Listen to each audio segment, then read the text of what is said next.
The 1950s. Alice and Jack live in a typical American town. They hang out with friends, have fun, drive around, and love each other.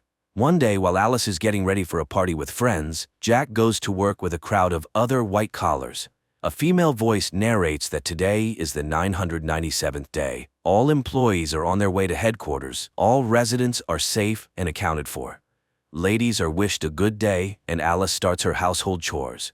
Then she goes to her dance classes, like all the exemplary wives in town. The instructor, Shelley, reminds them, beauty is in control and grace is in symmetry. After the class, Alice returns home, chats with her neighbor Bonnie, who constantly scolds her children, and goes to take down the dried laundry. A catchy tune constantly plays in Alice's head, and she hums it. Suddenly, she notices another neighbor, Margaret, standing in front of her house, oblivious to her surroundings. Alice starts cooking, but one egg arouses her suspicion. She squeezes it in her hand and the egg turns out to be empty. She crushes the rest, they're all hollow. This activity is interrupted by burnt meat. In the evening, she greets her husband, beautifully dressed, with her hair done, and at a set table. However, her husband decides to start with another, more pleasant activity. The next day, the women relax by the pool. Alice is distracted, the song in her head again causing her concern. Then a visual sequence appears, a circle of women in wigs. Later, Alice approaches a model of the town and mindlessly traces her finger along the streets. And when she leaves the town limits, Bonnie picks her up. It's time for cocktails served by her children. During this time, the men discuss distracting topics. Everything is decent, sunny, and calm. A signal sounds, and Shelley welcomes the new residents. She is happy that the couple can learn from her husband, Frank, who has created something extraordinary, a new world. Margaret interrupts Shelley's speech, saying she and her husband shouldn't be here. Alice's husband hastily leads her away, and the newly appeared Frank apologizes to the guests. The couple is going through a tough time. They're tasked to chase dreams and confront chaos, the main enemy of progress. And they all change the world. The guests echo Frank's words. Everyone here is happy, they are all one family. The man thanks the women for supporting their husbands, they are their support. The fun continues. Alice goes to find Jack, but finds Margaret, who says she has nightmares she can't be here, but Alice's husband quickly pulls the curtain in front of Alice. Alice finds her husband in the house. Jack kisses her, and the couple gets some alone time. But at the brightest moment, Alice sees Frank, who, smiling, watches their lovemaking. Later, the women gather in a shopping center and discuss their perfect lives, and poor Margaret. Alice feels sorry for her neighbor, though Bonnie thinks she brought the trouble on herself. After all, she took her son into the desert by herself. They found her, but without the child. The conversation turns to what the men are doing. No one knows for sure, but it's said that they are making weapons. Bonnie cuts in. That's not their business. Women also do work. They create comfort. At night, Alice has a nightmare, but in the morning, as usual, she sees her husband off to work and starts her household chores. Then she goes on a trip. She is the only one left on the trolley bus and says she just wants to ride. Suddenly, she sees a plane flying towards the mountains, and then it crashes. Alice yells to the driver, but he doesn't understand what she wants. She urges him to help the victims, but he is on his route and cannot deviate. Alice jumps out of the trolleybus and runs towards the mountains. She walks a long way through the desert, then reaches a road and climbs a high mountain, topped by a strange dome. She approaches closer and stops at a mirrored glass. Around her, no one, only her reflection. Alice raises her hands to the glass and loses consciousness. In front of her in the darkness, a circle of dancing women and a male voice calls for order. People must allow themselves to discover what life should be like. The next moment, Alice finds herself on her bed. Coming to the kitchen, she sees Jack preparing dinner. The dishes are in disarray, many groceries spoiled. Alice doesn't understand what's happening, and her husband explains that when he came from work, she was already asleep, and she returned home on the trolley bus. Alice doesn't understand. Did the driver come back for her? But now Jack looks at his wife uncomprehendingly. Alice decides she saw everything in a dream. The next morning, everything goes as usual. Alice sends her husband off and starts cleaning the window glass, but suddenly it seems to move. It presses her against the wall, and the woman is gasping for air. The next moment, the phone rings and Alice is completely free. Margaret's voice on the phone urges her to get out of there. After all, she was there and saw it all herself. Alice again sees dancing women, but now it is herself and her friends. and suddenly, instead of her own reflection, Margaret appears, approaching the mirror from the other side and starts banging her head against the surface. Alice screams and comes to. She runs home and sees Margaret on the roof of her house. Turning to Alice, the woman cuts her own throat and falls down. Alice screams in horror, and the arriving employees pick her up and carry away the neighbor's body. In the evening, she tries to explain to Jack, but he doesn't believe his wife. Margaret is in the hospital. She accidentally cut herself while washing windows. Alice feels guilty because her neighbor asked for help. What is happening around them? She asks him to tell her what he is doing on the project, but he cannot talk about it. He asks her to stop the hysterics, which could ruin everything. At night, Alice watches an advertisement for their town and catches herself thinking that it feels like she is floundering in a pool from which it is impossible to swim out. In the morning, she is cooking and suddenly starts wrapping her head with cling film. Alice seems to want to bring herself to her senses, but even the suffocation doesn't help, and she tears off the film. The arriving doctor assures the woman that it's just nervous strain, as Alice witnessed Margaret falling. The woman again insists that her neighbor slit her own throat. The doctor suggests prescribing her pills, but Jack refuses. They will cope. The doctor assures Margaret will soon recover and return home. He leaves, forgetting his briefcase, from which Alice manages to pull out a folder with Margaret's personal file. But all the text is smeared, unreadable. Alice burns the folder. She drinks alcohol and again sees dancing women. Then she finds herself in the bathroom. Jack is unhappy. They will be late, and he brings her a dress. Then he asks Alice to think about having a child, and tonight they have a wonderful evening ahead. The couple arrives at a restaurant where all the town's residents have already gathered. A performance by a glamorous blonde is demonstrated to the audience, and Alice again sees the circle of women and Margaret killing herself. Alice feels ill, but those around her do not notice. Frank gives a speech and invites Jack on stage. He is ready to congratulate the man as he is now entering the senior expert council. He presents Jack with a token of loyalty, a ring. The audience applauds, and Jack performs a dance of gratitude. Alice, unable to watch this, runs to the bathroom. She has a vision of another Jack who has lost his job. A perplexed Bonnie finds her. Alice tries to explain something, but her friend interrupts her. Was Alice at the headquarters? Has she gone mad? She's acting like a spoiled child. Her job is to support her husband, yet she is ruining his career. And now she is behaving like Margaret. Returning to the hall, Alice watches Jack's triumph and restrains herself. In the morning, Jack reminds her that they will have guests in the evening. She needs to express gratitude to Frank. Alice greets the guests with a smile on her face. Everything, as always, is perfect. Her husband meets Frank while Alice finishes the appetizers. The man enters the kitchen and suddenly starts talking to the hostess. He regrets that Bonnie didn't believe her, but she didn't believe Margaret either. He has been waiting a long time for someone to challenge him. The guests sit down at the table. Alice demonstratively takes the host's seat. Jack, complying, sits next to her. The conversation about nothing begins. Suddenly Alice asks why all the women in the town are from one, at most two states, and they all vacation in the same places. Jack tries to steer the conversation away, but Alice continues. They all met their husbands on a train, under similar circumstances. All their stories are the same because they are told what to remember, but sometimes they suddenly remember the forbidden. Frank is doing something with all of them. The man, smirking, reminds her of her nervous breakdown. Why isn't she getting treated? And why was she at the headquarters?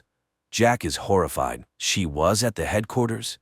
Frank continues. She broke the rules. It's the result of psychosis, but she revealed herself to him in his bedroom. Alice is stunned by such a dreadful lie, but Jack believes Frank unconditionally. The woman tries to appeal to the guests' common sense. Where do these products come from? And what's in them? But then Shelley stands up. She will no longer allow her husband to be insulted. The guests leave. Frank is disappointed. He expected something more interesting from her. Jack, having seen everyone out, returns to the house. Alice tries to convey to him that he is the most precious person to her. And she asks to leave here, anywhere, just together. And Jack agrees. They leave the house and get into the car, and then the husband apologizes to his wife, but in the next moment employees pull her out of the car and carry her into the darkness. Alice finds herself on an operating table. Visions with her husband pass by. A doctor in a mask leans over her, in which she recognizes herself. In the next moment, Dr. Alice finishes the operation and goes home, where her unemployed husband meets her. He hasn't prepared dinner because he didn't know what she would want. There's also no hot water. Alice is very tired. She has been standing at the operating table for 30 hours, so she denies her husband intimacy. He sits at the monitor and listens to the advertisement for a new simulation. And again a sunny morning in Paradise Town. Alice returns to her surroundings. An enthusiastic Bonnie meets her and shares the latest news. Alice hugs her children and does not notice her friend's worried look. Her husband goes to work. Alice does household chores, dances, and swims. And she meets her husband. She takes the roast out of the oven while Jack picks a record, humming a song that seems to wake Alice up. Jack walks through the dark city, entering his apartment. Meanwhile, his physical characteristics are narrated. He is absolutely fit to participate in the Victory Project with his friend Alice, and he takes on the responsibility of maintaining his wife's body's vital functions. Alice sees herself in bed, restrained and entangled with wires. Jack cares for her body because he is obliged to exit the simulation each day and work to afford it. The man lies down next to her and hums the song that Alice is hearing now. She realizes he has deprived her of real life, but the man did this to save her from constant work. Frank created this world so they could live as they wanted. He works like a damned soul for this, but she is happy. But what about the others? So they really are hostages. Jack hugs her, but Alice hits him on the head. The next moment, Bonnie finds her. Jack is dead, and she immediately reports it to Frank. Bonnie confesses that she knows everything about the simulation. She chose this life herself because here she can be with her children who are alive, but other women know nothing. Alice must run or they will kill her. The woman steps out into the yard, goes to Jack's car, and drives into the desert. Employees chase after her. Cars catch up with her, but Alice, making a maneuver, causes a collision in which a doctor dies. Her pursuers continue the chase. Frank is informed of the incident. He orders the woman to be captured at all costs. In the next moment, Shelley stabs him with a knife. He is a fool and has botched everything. Alice races towards the mountain, but near the summit, her car stalls. She continues on foot. Employees pursue her, and there ahead, the dome. The woman approaches it, her pursuers just steps behind her, and suddenly feels her husband's hands on her shoulders, asking her not to leave him. Shelley reaches out. A strike. Darkness. Visions of the perfect life and victory. And a sigh from a woman waking up in reality. That case when it's hard to take someone's side. The husband deprived his wife of reality with good intentions to make her happy, and probably many would want to escape into the simulation from everyday problems. But can you make someone happy against their will?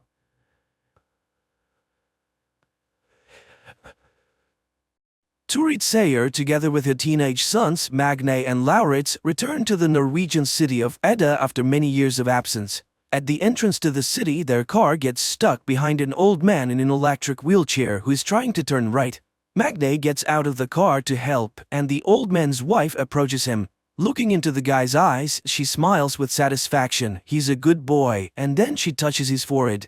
Magne's iris changes color for a moment, and then the guy feels something unusual in the perception of the world. He returns to the car and, trying to close the window, breaks off the window lifter handle. Stunned, Magne turns the thing in his hands and suddenly says that it's going to rain. Mother and brother laugh. There is not a cloud in the sky, and immediately the car is showered with a heavy rain. They continue on their way and get to their grandmother's old house. Lauritz is not happy that there is a shabby-looking trailer near the house, and Magne picks up an advertisement that calls for making the air of the city cleaner. The next morning, the guys go to school. Oddly enough, the brothers are assigned to the same class. The thing is, Magne is dyslexic, which is expressed by difficulties with word recognition and insufficient abilities in reading and writing. Magne's attention is immediately drawn to a pretty blonde, Gry, but Lauritz is ahead of him, and Magne has to sit in the back of the class next to Isolde, who is not popular at school. A lesson on the Scandinavian gods begins, and Magne learns that Edda is the last Norwegian city to convert to Christianity. It was here that Ragnarok took place, during which the gods died and the fate of the giants remained unknown. During lunch, Magne sits at Isolde's desk again and learns that she's on the side of the Greens and is fighting against the pollution of the world. She also introduces the guy to Fjord Utol as son of the owner of the Utol Industries factories, Fjord's sister Saxa, and their mother, the director of the school by the name of Ran. And then she talks about her blog on YouTube. At the end of the classes, the two leave school together, and then Isolde notices that one of the wheels in her bicycle is bent. Much to the girl's astonishment, Magne easily fixes the brake and returns the wheel to its original condition, which surprises him as well. In addition, he notices that his eyesight has begun to improve.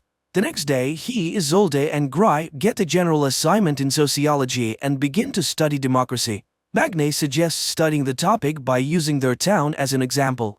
At this moment, he sees his mother, who has come to talk to the director. The women discuss boy's progress at school and recall the tragedy that happened many years ago when the boy's father died under mysterious circumstances. Later, the mother notices that Magne is not wearing any glasses and does not understand how this can be. But she's distracted by Vidar Utul's car. It turns out that she and Vidar have known each other for a long time. After returning home, Vidar tells his wife Ran about the meeting with the woman, while their children Fjord and Saxa discuss their appearance and whether it matches their age. Vidar gives them a task to follow Magne, who is currently engaged in repairs, and notices a rune carved on his father's tools. Later, the guy visits Isolde's page and looks through her materials about the strange death of the fish in the fjord. The next day, the girl invites him to her place and reminds him that he no longer needs glasses. While choosing water in the store, she explains to Magne that he can drink tap water in Edda, and the store clerk suddenly warns the guy about the danger of the vernal equinox. In Isolde's house, the guy finds out that the history teacher, Erich, is the girl's father. At dinner, she invites him to go with her to the mountain as she monitors the speed at which the glacier is melting. They can go down by paragliding. The girl asks her father questions about her mother's death, but he keeps silent. Magne shares his memories of his father, and sweeping the girl's diary off the table, finds out that she has been hopelessly in love with Saxa for a long time. The next day, he tells his classmates about the upcoming hike in the mountains, while Fjord invites everyone to a party at his house. Returning home, Magne finds his mother repairing the fence, and his attention is drawn to his father's sledgehammer marked with the rune. The next day, Magne and Isolde go to the mountains. Soon they reach a blocked bridge, but Magne resolutely steps over the warning sign. Suddenly, the boy gets a text that his mother is unwell. He hurries to the city and Isolde goes on alone. Meanwhile, Vidar's car is driving along the mountain road. Stopping on the side of the road, Vidar goes outside, undresses, and starts hunting deer grazing on the mountain. With one blow, he kills the animal and rips out its heart. Meanwhile, Isolde reaches the glacier and sees her marks. She takes water samples and then notices the thawed entrance to the cave and photographs it. Once inside, she finds a door blocking the entrance to the depth of the cave. Standing over the fjord, Vidar eats the raw heart of the deer and emits a heart-rending cry, which frightens Isolde. Upon reaching home, Magne discovers that his mother is absolutely fine and, angry at his brother's stupid joke, goes outside. He sees Isolde paragliding down the mountain. Suddenly, the paraglider starts drifting towards electric wires. The guy hurries to the crash site and finds the girl's lifeless body. Vidar also arrives and tries to help her and then calls for an ambulance. But nothing can be done anymore. Returning home, Magne throws away his glasses and sees the sledgehammer. The distraught guy throws the hammer and it disappears into the clouds, which are instantly covered with lightning. After everything that happened, Magne is taking the death of her friend hard and decides never to wear glasses again. The classmates ask a lot of questions about the girl's death, but he can't say anything definite. He enters the classroom and sits down at the desk whose second half is covered with flowers and burning candles. Ren makes an announcement that there will be no history class today, but suddenly Isolde's father enters the classroom. He cannot stay at home alone. The man asks the school not to cancel the vernal equinox holiday because Isolde would be against such a decision. Later, the police announce that the girl's death was caused by a thunderstorm strike to the dome of the paraglider. But Magne objects. Everything happened before his eyes, and there was no thunderstorm at that time. Nevertheless, the case is being closed. On the same day, Vidar asks Stuart to get the insurance money for his car, which was smashed by some madman. And he sends the woman photos in which Stuart recognizes the sledgehammer. She hurries home to ask Magne questions, but he himself is shocked by such an accusation. The guy calculates how far he threw the hammer, 1,537 meters. But this is impossible. Magne buys a new sledgehammer and throws it in a deserted place late at night. And then he calculates the distance, 541 meters, which is several times higher than the world's record to a hammer throwing. Meanwhile, Vidar examines the sledgehammer while Ran speaks about the experiences of the school children who sincerely mourn the dead girl.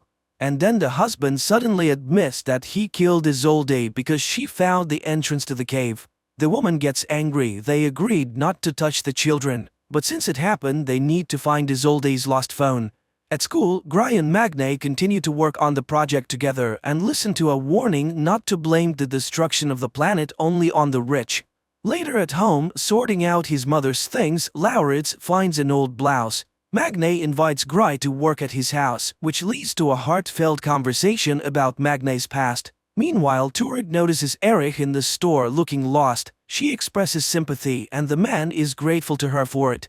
Laurits finds Magne watching the weather forecast. Magne insists that there was no thunderstorm the day Isolde died, and then he admits that it was he who threw the sledgehammer into Vidar's car, but his brother doesn't believe it. The celebration of the vernal equinox begins at school. The classmates show Saxa a photo of an improvised altar at the site of Isolde's death, while Vidar inspects this area in search of the girl's phone. He notices that Magne is visiting the place too. At school, everyone is shocked by the sight of Laurits, who came to the evening in his mother's blouse and with makeup. The headmistress opens the evening and offers a moment of silence for Isolde. Saxa sings a song about her native land, which is interrupted by the appearance of Magne. Later, Laurits advises his brother to forget about Gry because Fjord is already hitting on her. Later, Laurits starts hitting on Yakutu. Then the headmistress takes the two boys away. Magne sits down with Gry, but Fjord invites the girl to a dance, and the guy has nothing to do but sit and watch. Watching them, he crushes the bottle in his hand and it shatters into small pieces.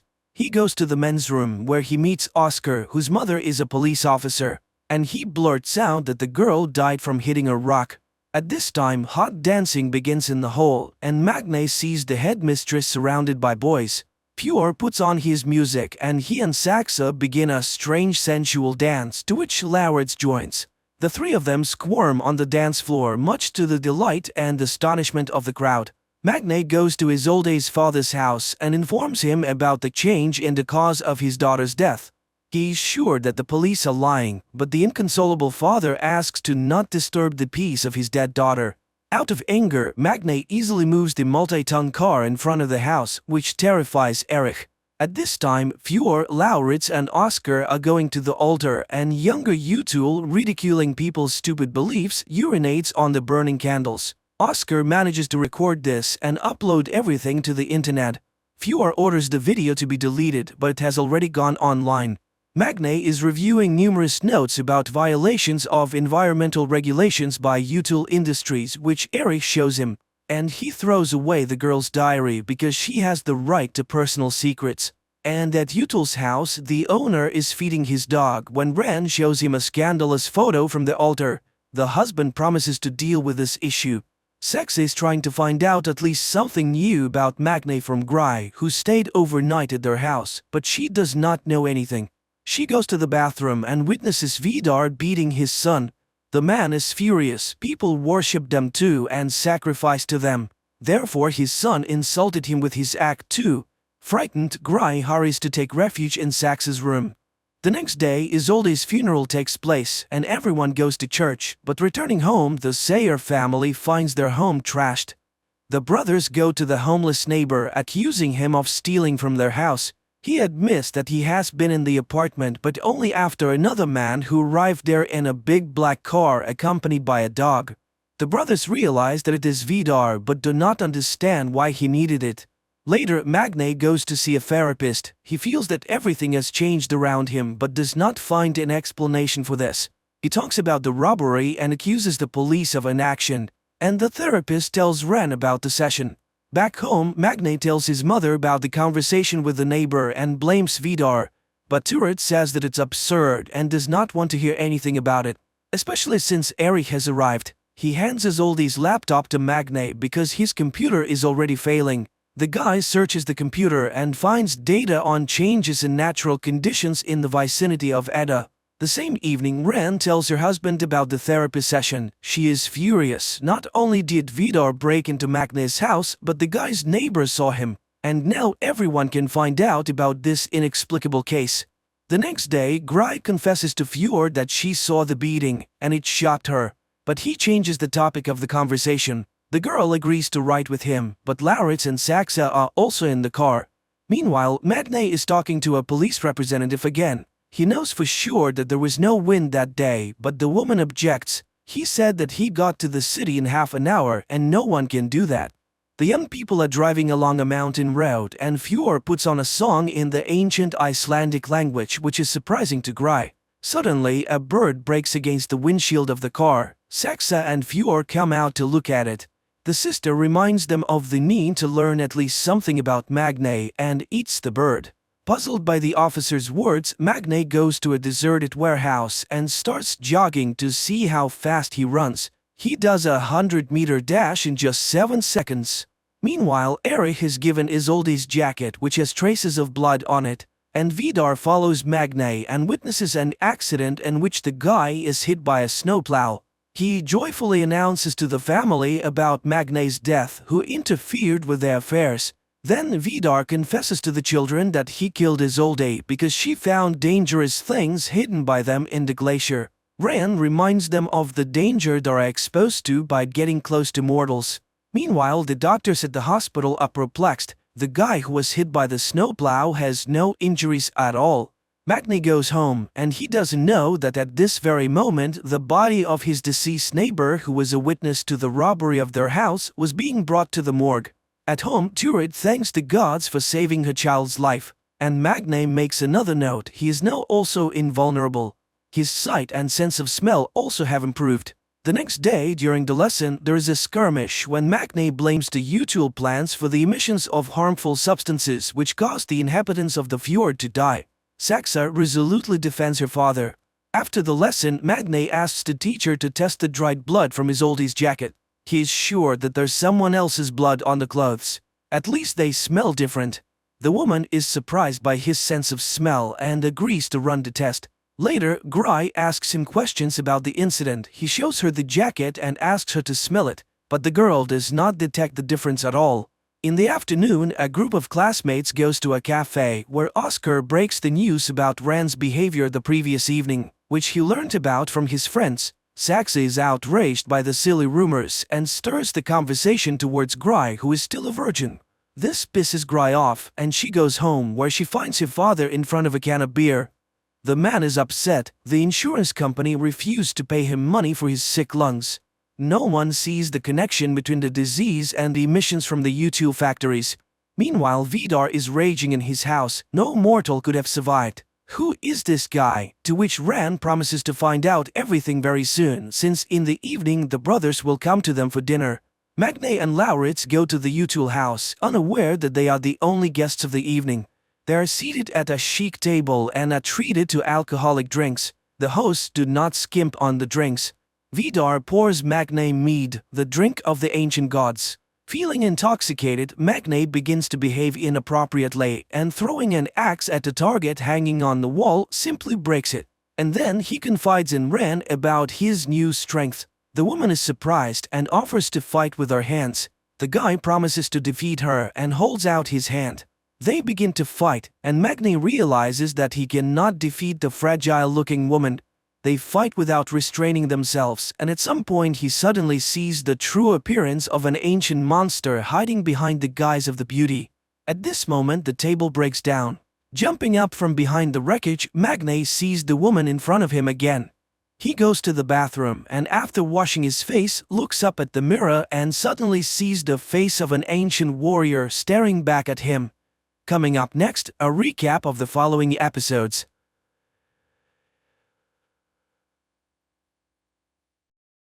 1967. Upon landing on Earth, after completing their mission, the Soviet spacecraft Soyuz 1, with cosmonaut Vladimir Komarov on board, tragically perishes. Many years later, under the leadership of the Swedish billionaire Meyer, an expedition to Mars is being prepared. After 10 months, the crew of the spaceship Ulysses reaches the Red Planet. The captain informs the team that they have received permission to land and asks the ship's AI, named Irene, to verify everything required for a soft landing. At this time, Meyer reveals that he spent 4 years preparing for this journey, sacrificing almost all his money for it. However, the American company Zillion beat them to it by landing 2 weeks ago. The problem is that Earth has received no news from the American crew, except for one video in which they ask not to come to Mars. A dispute arises among the crew members, but the captain declares that the landing will occur in any case, and people disperse to their cabins. With 30 minutes left until landing, AI Irene begins preparations. However, an unforeseen event occurs. The ship does not detach from the carrier system, posing a threat to the entire crew. The only way out is to perform the separation manually. The commander ventures into space and struggles to free the attachments, but at that moment, the shuttle enters Mars's atmosphere, throwing the captain into open space. The shuttle almost crashes onto Mars as a system error causes a power outage. Now, they can only rely on manual landing. AI Irene goes into sleep mode, and the astronauts still manage to land on Mars. They succeeded, but their fuel is depleted, and Irene does not restart. Without the onboard computer and life support system, they have only a day to survive. Alessandra mourns her deceased husband when she sees a figure in a spacesuit through the window. After diagnosing the ship, it becomes apparent that too much fuel was consumed during the landing, and now the ship cannot return to orbit. The only option is to wait for the solar panels to power the generators, but there's a storm on the surface, and it will take 2 days, time they don't have. At this point, Simon mentions the American ship, Zeta 1, which beat them by 2 weeks. It likely crashed, but there are probably batteries left. The rover sets out on a journey while those remaining on the ship try to restart the system. Engineer Basil recalls that the AI has an energy-saving function. He initiates a reboot, but Irene doesn't start. At this time, the rover finds the wreckage of the American spacecraft and one surviving solar panel, but there is no sign of the American crew. The astronauts head back but spot an unconscious person in a spacesuit. Despite their ship running low on oxygen, Jana insists on transporting the person. Nearby, they find the black box from the American spacecraft. The team arrives at the ship, but Jan refuses to let them inside, stating that 4 survivors are better than 8 corpses, so he won't open the doors. Alessandra tries to persuade the man when the discovered astronaut wakes up, and at that moment, AI Irene activates and opens the doors. Upon examination, the found astronaut knows nothing about the American crew, as he is Vladimir Komarov, a Soviet cosmonaut born in 1927 in Moscow, carrying out the orders of the USSR government. He doesn't know how he ended up here but is not willing to reveal any secrets. Komarov confidently answers questions that are consistent with his time, raising the suspicion that he may have post-traumatic stress disorder. The astronauts send a message to Earth and receive a response from the American corporation, Zillion, stating that there were no Russians in their mission. The crew of the Ulysses spaceship tries to make sense of the situation. How could Komarov, who died in 1967, end up on Mars after all these years? Is he a time traveler or an extraterrestrial? The psychologist is tasked with questioning Komarov first, and he confesses that he is hungry. Jana goes to get food while the others try to understand what has actually happened. Basil suggests the idea that Komarov was waiting for them. Meanwhile, Vladimir is eating the food brought by Jana when the woman confesses that he died 50 years ago and his family buried him long ago. Komarov takes this news rather calmly. In the meantime, the state of the ship, although it has reached stability, remains unreliable because the engines do not work and there is no fuel. So, leaving is impossible. The crew continues to keep an eye on Komarov, but he behaves calmly until he suddenly disappears. Simon searches the ship, but it yields no results. That's when the people discover that his spacesuit is missing. A part of the crew follows the heat trail tracked by Irene. The group, led by Simon, leaves the rover and continues on foot when Alessandra reports that Komarov's DNA analysis showed the presence of a third strand. He is not human. And then they catch up with Komarov, who leads them to an unfamiliar structure with a small stone pyramid on it and tells Jana that Mars has been waiting for them for a very long time. At the same time, Goldstein, the founder of the Zillion Corporation, whose ship was the first to arrive on Mars, is informed about the discovery of a person on the Red Planet who couldn't have gotten there naturally, suggesting that he was created on site. However, only AI could survive for such a long time on a hostile planet for humans. This implies the need for further study. Meanwhile, Komarov cannot explain how he opened the door and found himself in the location where they discovered him. AI, Irene conducts an analysis of the structure and determines that it is identical to Earth structures from ancient civilizations. It means that someone was inspired by human civilization, or humans borrowed these elements from extraterrestrials. The ship's crew increasingly ponders whether they will be able to return home when they notice the landing of Goldstein's second ship. Soon, the captain of the ship, Gemma, establishes contact and promises to help them return to Earth. However, Meyer does not trust Goldstein and advises hiding Komarov from competitors.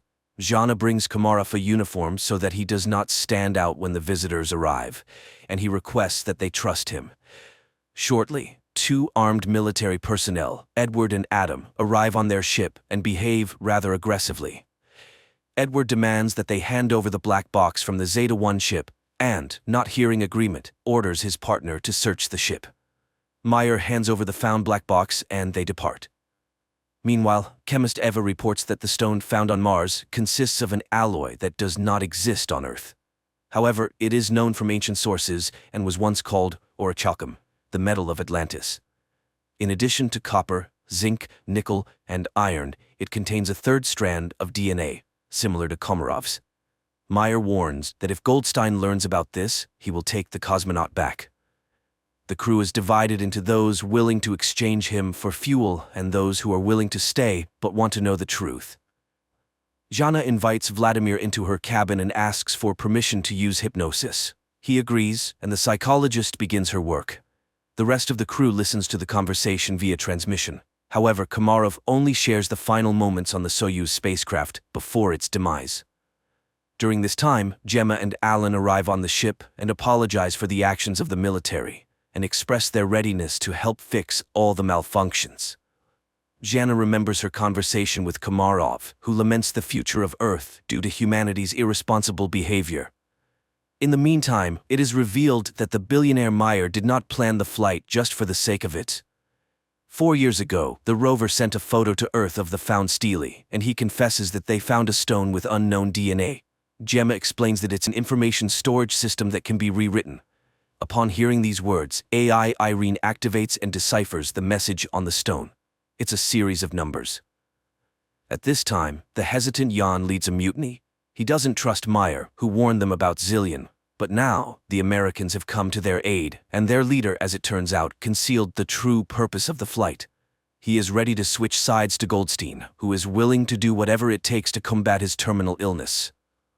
Later, engineer Basil informs Meyer that Komarov is the same kind of program as the stone they found, but the most crucial revelation is that he deciphered a copy of the black box from Zeta-1, which shows that the oxygen on the ship was cut off at the moment when one of the Americans struck Komarov. This means he was there. He also activated AI Irene when he boarded their ship.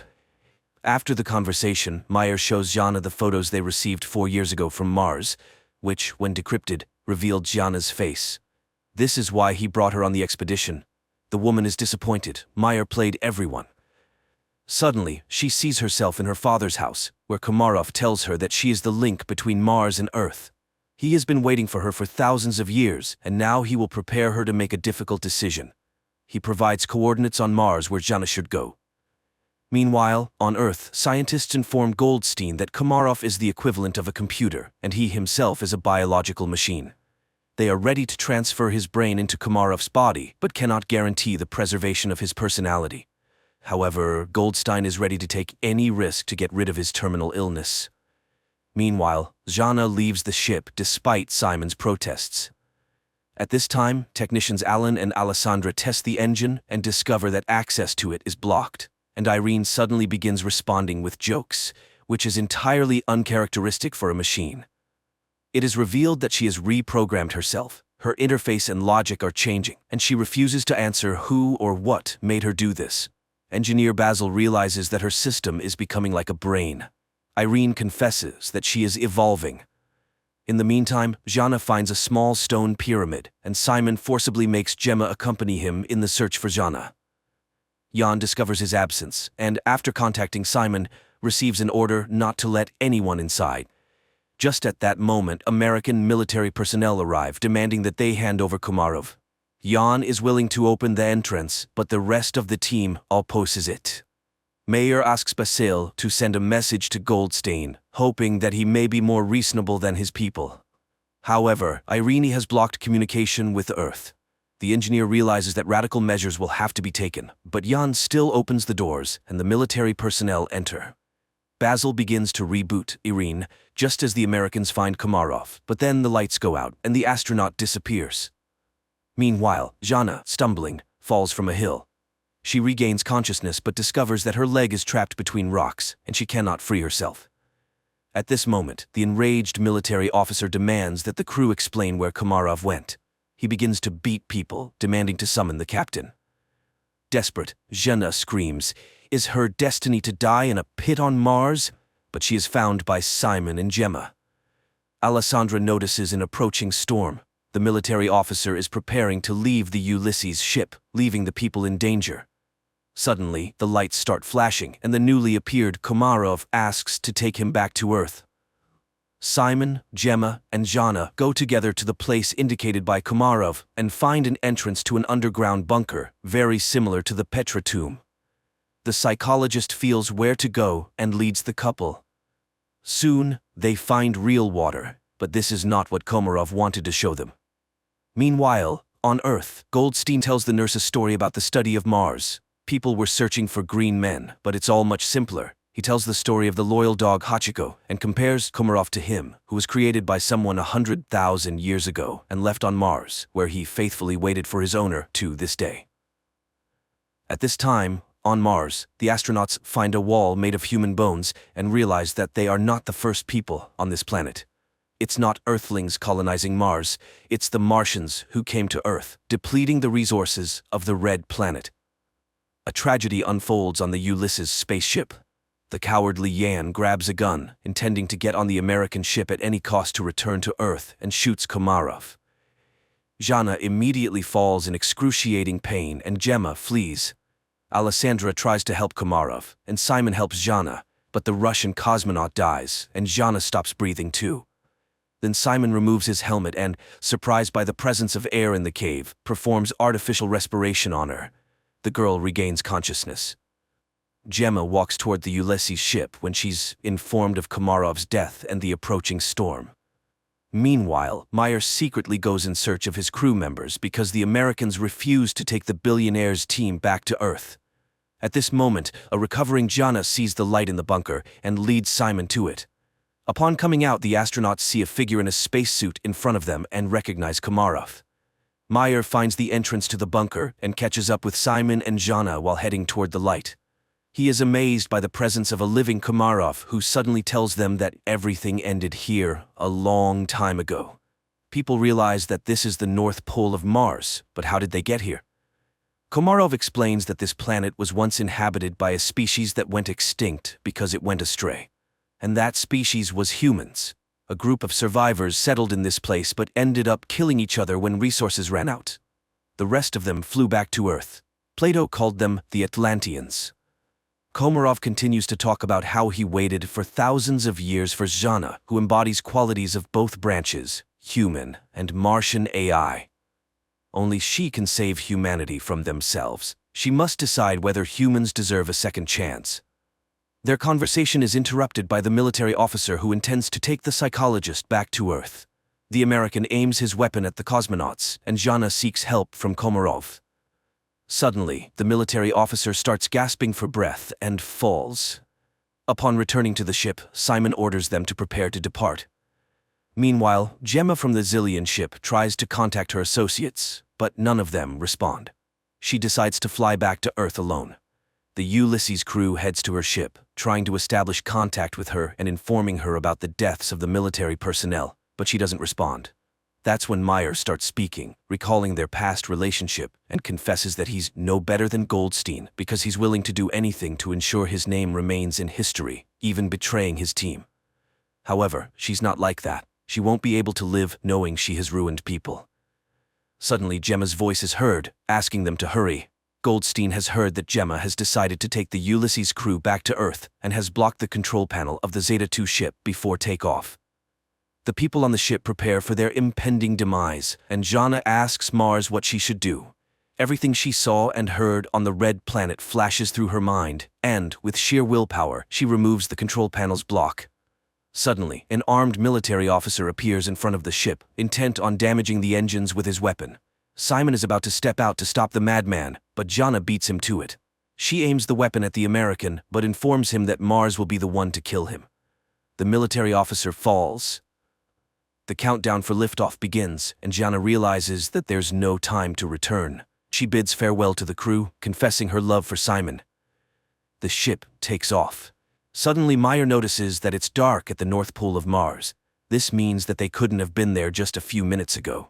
They truly were at the North Pole of Mars, but in the distant past when the red planet was still suitable for life. At the same time, Goldstein is informed of the ship's return, and he's beside himself with rage, declaring that he will go to Mars himself, and that's where the first season ends.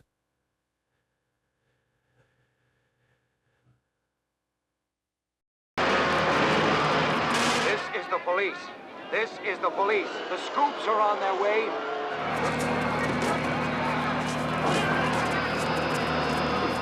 New York 2022. The mindless activities of humanity have led to environmental pollution and global warming, complicating life for mankind. The polluted atmosphere has destroyed nearly all natural wildlife, leaving people to fend for themselves. Natural foods are scarce, and people survive on concentrates produced by the large corporation, Soylent.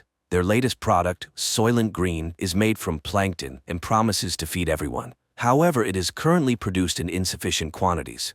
New York police detective Frank Thorne lives with his old friend, former police analyst Solomon Sol Roth, who has an excellent memory and serves as a kind of archive for Thorne. Moreover, he has preserved a police reference library to help his friend with investigations. This day begins with a conversation about a recent murder. Saul grumbles that Thorne expects too much from his notes. This isn't the Congressional Archive.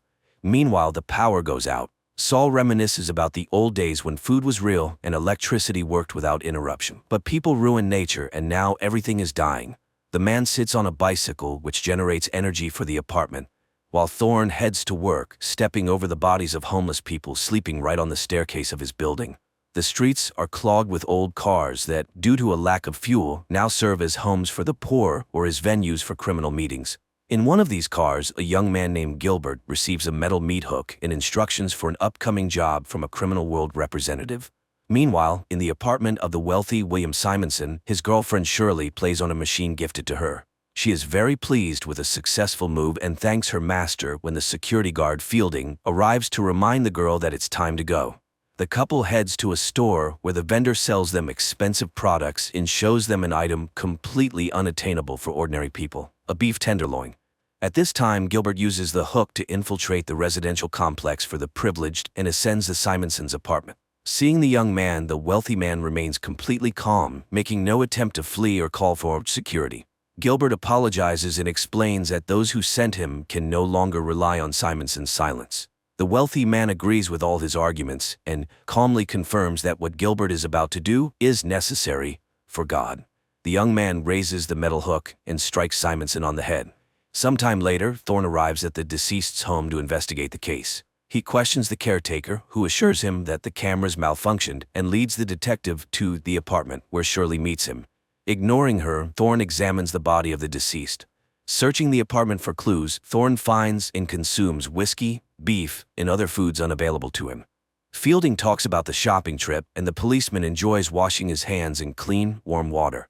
He then collects the found papers, some pleasant items like toiletries, and the food into a separate bag, taken from Simonson's bedroom. Meanwhile, Shirley is distraught, thinking that if she hadn't left, Simonson would still be alive. But Fielding refutes her certainty, saying that she likely would have died too. Later, Thorne interrogates the girl, examining her hands. He doesn't fully believe in her sincerity, but Shirley assures him that she wouldn't risk her job. The fact is, she belongs to this apartment, like furniture.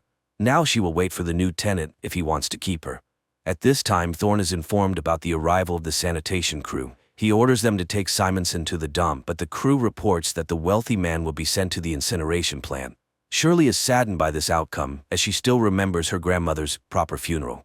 Thorne takes the bag of items and leaves. He returns to the apartment, stepping over the bodies of the homeless, and hands Saul gifts he hasn't seen in a long time: clean paper, soap, and pencils. He also lays out a classified Soylent report related to oceanography found in the deceased's apartment. Saul is overjoyed to see vegetables and cries at the sight of meat. The next day, Thorne goes to work. His boss, Lieutenant Hatcher, is unhappy that the case is still unsolved, but the policeman is convinced that the murder was a contract killing. Nothing was stolen from the apartment, there was no security, and the killer used a meat hook instead of a weapon to simulate a simple robbery.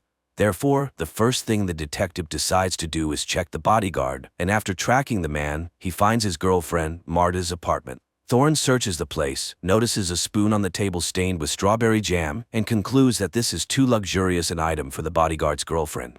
Returning home, he sits down for dinner, prepared by Saul from the products he brought the day before. The friends savor long-forgotten tastes, and then Saul gets to the report. Studying the books brought by Thorne, he learned about Simonson's biography and his longtime partner Santini, who now serves as the governor of New York. Together they created the Soylent Project, which became very profitable for its developers. Thorne goes to the phone booth on the corner and reports to the lieutenant what he has learned, unaware that the person who gave Gilbert the meat hook is in his office. Meanwhile, a party is taking place in Simonson's apartment, organized by Shirley. Thorne arrives and demands answers to his questions. Shirley can't say anything specific, as Simonson didn't confide in her. However, she does know Santini. Simonson introduced her to him. In fact, Simonson had been acting strangely in recent months, worried and even visiting church. The couple retreats to the bedroom when the building manager bursts into the hall. He behaves very rudely with the girls, and Thorne declares that he asked them to gather to ask questions. The manager is forced to back off, but the upset girls leave. Shirley offers Thorne to stay the night, take a real bath, and enjoy breakfast. She doesn't like being alone and is happy with the man she likes, as the others don't ask her opinion. Thorne agrees to the invitation. The couple takes a shower together, enjoying amenities unavailable to ordinary mortals. Later, Thorne visits the church where the deceased wealthy man had gone. On the porch, he finds a dead woman with a child tied to her hand. Realizing that the mother can no longer care for her daughter, he takes the child and carries her into the church, but the building is crowded with people who have nowhere else to go. Finding the priest to whom Simonson confessed, Thorne tries to question him. However, exhausted by the huge, sick, and hungry flock, the priest only remembers the fact of the wealthy man's confession, not its details. Yet, under pressure from the policeman, he admits that the truth is killing him. It's so monstrous. Thorne returns to the lieutenant, who informs him that the Simonson case is closed, as it's a simple robbery.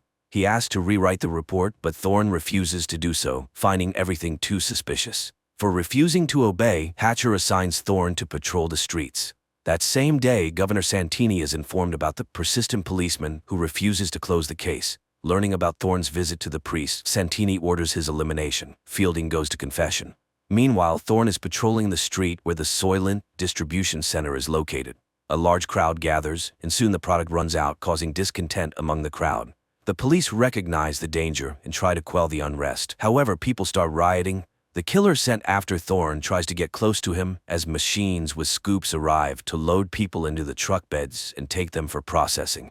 The killer shoots but misses, killing a woman standing next to the policeman. The crowd goes wild. The killer tries to reach Thorne, injuring several rioters and wounding the policeman in the leg. Thorne tries to capture him, but seeing the weapon, pushes the guy. He flies straight under the scoop of a machine and dies, depriving the policeman of the opportunity to question him and learn the truth. Nevertheless, convinced of Fielding's involvement in the conspiracy against him, Thorne sets up an ambush in the bodyguard's girlfriend Marta's apartment. The men fight, during which Thorne accuses the bodyguard of killing his boss and implicating the corporation in the attack on the policeman.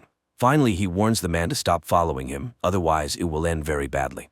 After this, Thorne goes to Shirley. At this time, Solomon brings the oceanographic report to a group of scientists who call themselves the Investigators Bureau. Shirley has just finished bandaging Thorne and offers to go somewhere, but he doesn't know where they could run. Everywhere it's the same: hunger and a dying earth.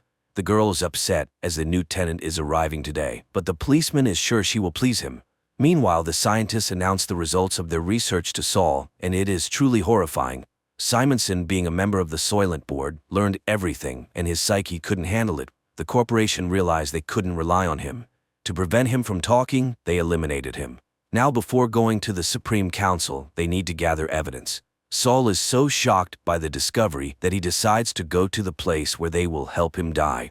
Meanwhile, a new owner moves into Simonson's apartment. He meets Shirley and finds her attractive. That evening, Saul goes to the place, notifying Thorne in a note. The policeman immediately rushes to his friend. Saul is just answering the manager's questions. His favorite color is orange, and his favorite music is classical. The man is escorted to a private room where two young people help the old man undress. He is laid on a couch, classical music begins to play, and scenes of nature that no longer exist. Vanished forests, extinct wild animals, lost rivers, and the beauty of the ocean appear on a huge screen. At this time, Thorne arrives at the house of the Lord, and they guide him to Saul's room, but the doors are already closed, and entering is impossible. The detective can only watch his friend's last moments through a viewing window. He watches the beautiful scenes with Saul, marveling at the lost beauty of nature. But Saul notices him and is happy to be able to say goodbye to his friend. Before dying, he tells him about his discovery and begs his friend to find the evidence and reveal the truth. After waiting for the end, Thorne follows the stretcher, carrying his friend's body. The man manages to sneak into the basement, where the bodies are loaded into large trucks, and he climbs onto one of them. Soon the truck arrives at the center for processing human bodies, and Thorne watches as the bags are unloaded and sent inside the factories. The man goes inside and soon finds a conveyor belt that lowers the bodies to a lower level. Thorne follows them, and after tracking the process, the man realizes that Soylent Green is made from processed human bodies. However, the guards spot him, and the policeman has to flee, killing several guards trying to detain him along the way. He soon reaches the city and tries to contact his precinct, but the line is busy. Then Thorne calls Shirley's apartment and asks the girl to stay with the new tenant and just live. Finally, Hatcher responds, annoyed by his subordinate's actions, but Thorne doesn't have time to say anything before he is attacked by the corporation's men, led by Fielding. The man fires back and runs to the church, though he is wounded. However, Fielding rushes after him. He searches for the policeman among the people filling the church, notices blood drops, and follows them, but Thorne attacks first. A fight ensues, people wake up and scream, but the policeman manages to kill his enemy with a knife picked up from the floor. At this moment, Hatcher arrives. Thorne tells him what he has learned and urges him to tell the Bureau members that the ocean is dying, and the plankton from which everyone thinks Soylent Green is made no longer exists. Soylent Green is made from people. So the corporation is intentionally breeding people like livestock. The lieutenant promises to take the necessary measures. Thorne is taken away by paramedics, but the man continues to shout that Soylent is made from people and asks the lieutenant to stop it. The final scenes replay the images shown to the dying Solomon Roth. The adaptation of Harry Harrison's novel turned out to be terrifyingly beautiful and compelling. The most frightening thing is that there is no resolution, nor can there be. Even if people learn the truth, what will change? And the focus of the plot on ordinary people conveys the fragility and insignificance of human lives, which remains unchanged throughout all times.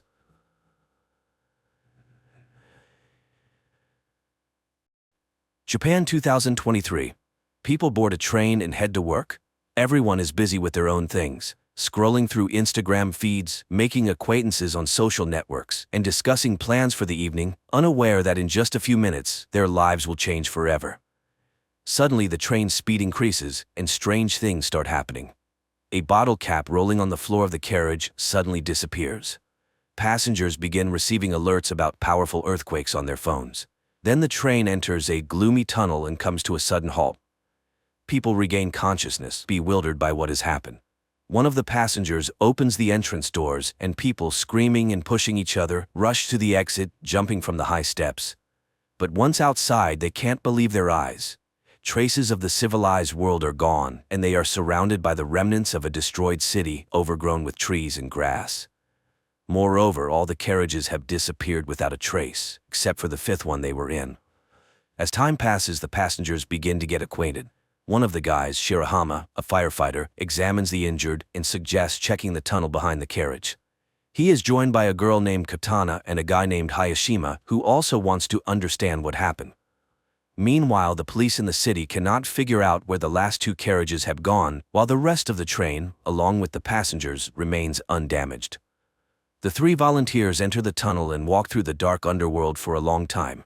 Suddenly, they notice a light ahead and hurry towards it, but when they emerge outside, they are astonished. There is nothing around that would remind them of the year 2023 with skyscrapers and technology, just a vast, lifeless desert. Shocked, the trio returns to their fellow misfortune mates. Initially, people do not believe their report, but after Hayashima shows a video recording of the surroundings, they are forced to accept the new reality. After 7 hours, people languish in anticipation of rescuers, when one of the girls, Reni, secretly looks into Hayashima's bag and finds a letter marked with the criminal department's seals, leading her to suspect that the guy's a criminal. Then Reni snatches food from Katana's bag, but, thinking she was seen, discards the package. Hayashima picks it up and carries it to the train, just as Katana discovers the theft. Seeing it in the guy's hands, the passengers accuse him of theft.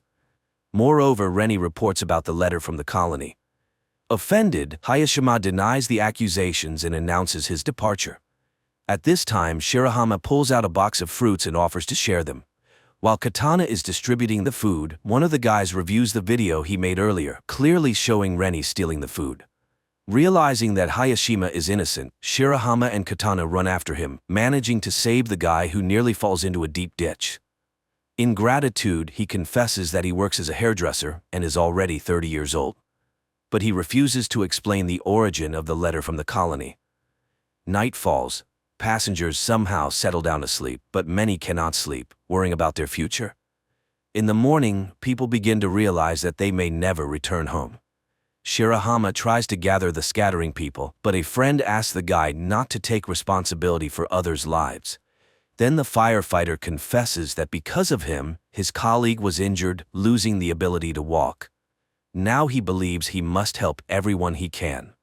Together, they catch up with those who left and persuade them to return to the carriage to solve problems collectively.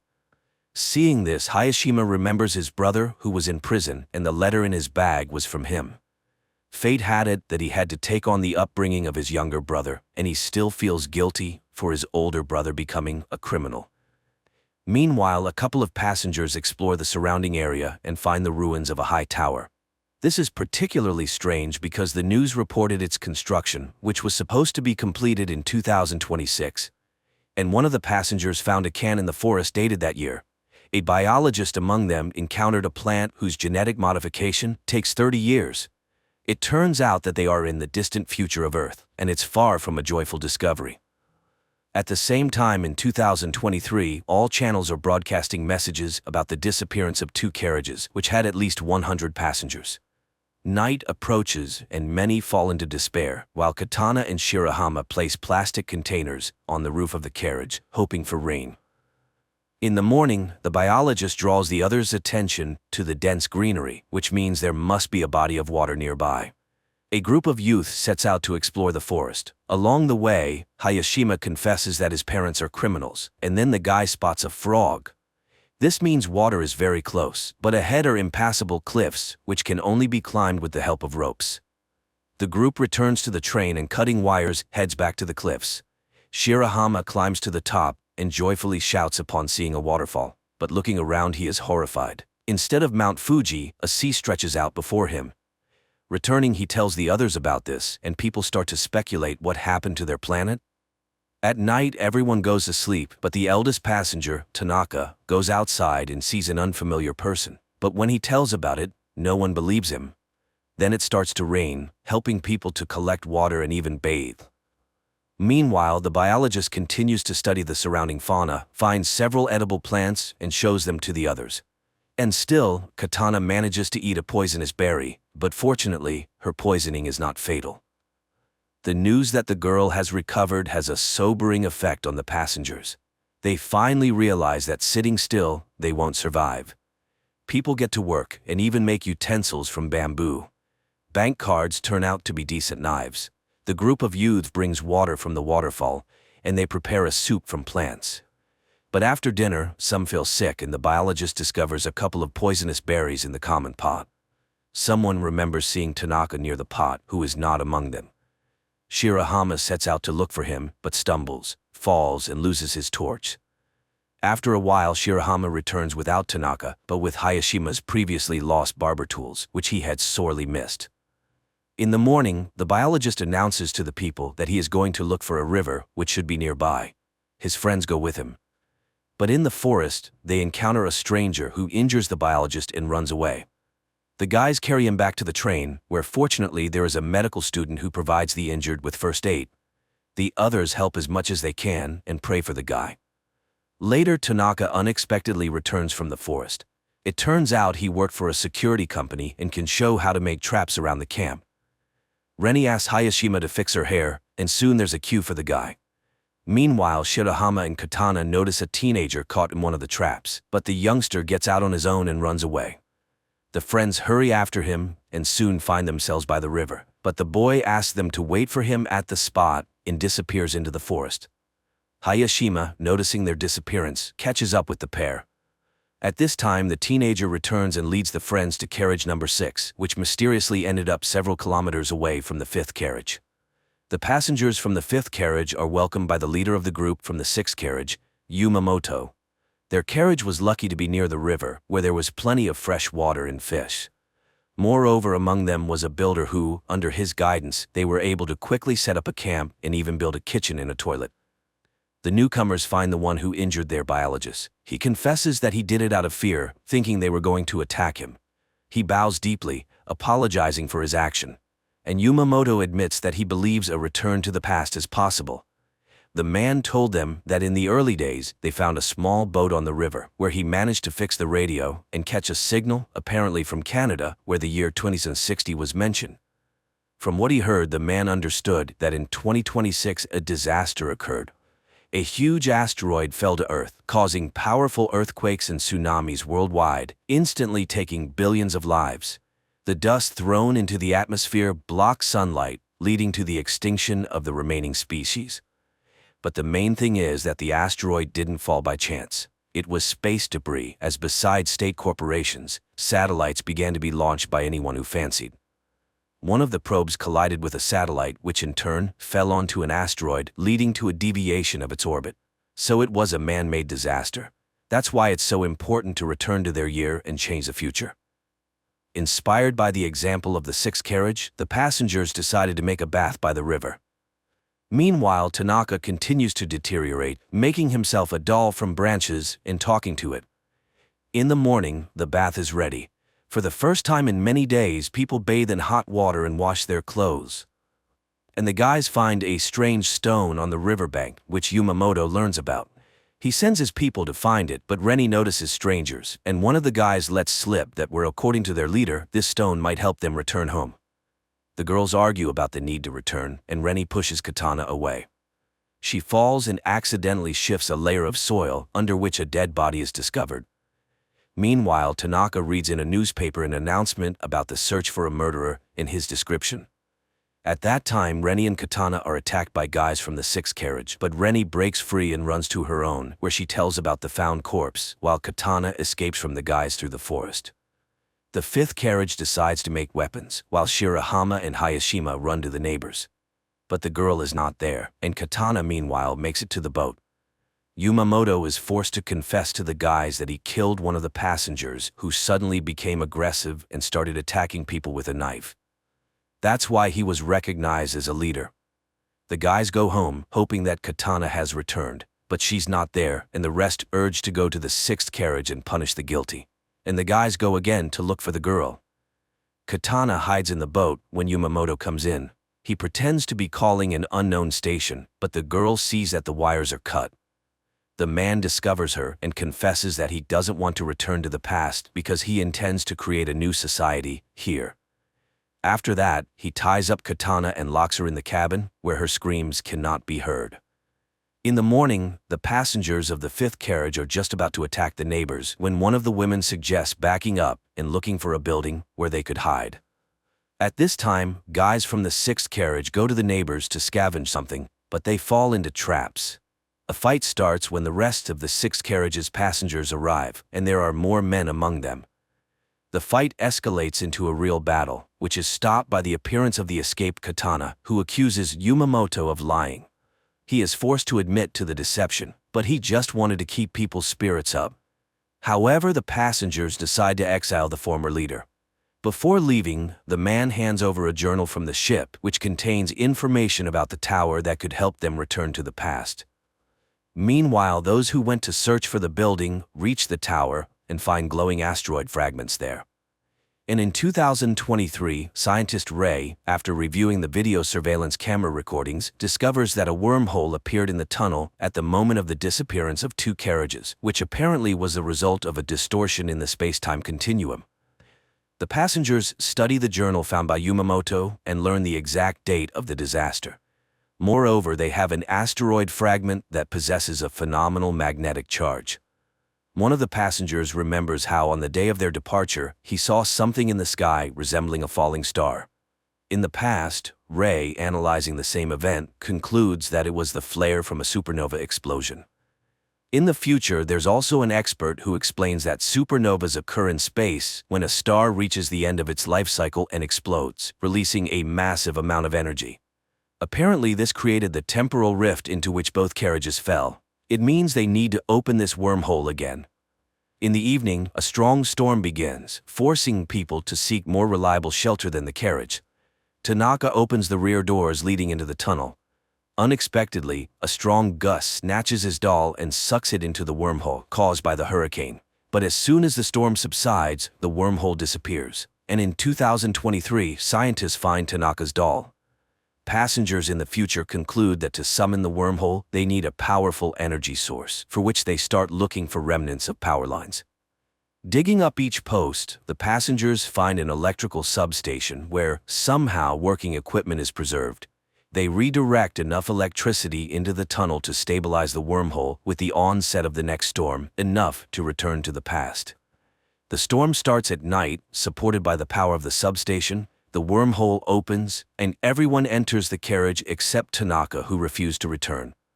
The carriage is swallowed by the hole and races somewhere in space and time until its doors are opened by security service employees who say they have arrived on May 1, 2026, which means there are only a few months left before the asteroid falls. After going through quarantine procedures, the passengers tell the officials, presenting as evidence fragments of the meteorite and unusual plants from the future.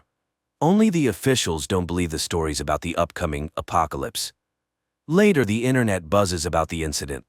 The time travelers find fans, which helps maintain interest in the traveler's story about the upcoming end of the world. Meanwhile, scientist Ray becomes convinced that the travelers are telling the truth, as he has also tracked the asteroid. One of the passengers posts an appeal on the internet telling ordinary people about the impending danger, and a passenger who held a high position in the government before the trip makes her way to the Minister of Defense. She listens to her former colleague and reports that the government believed them and is already preparing to launch a missile capable of altering the asteroid's trajectory to pass by Earth. Time passes, and the day of the catastrophe is about to dawn.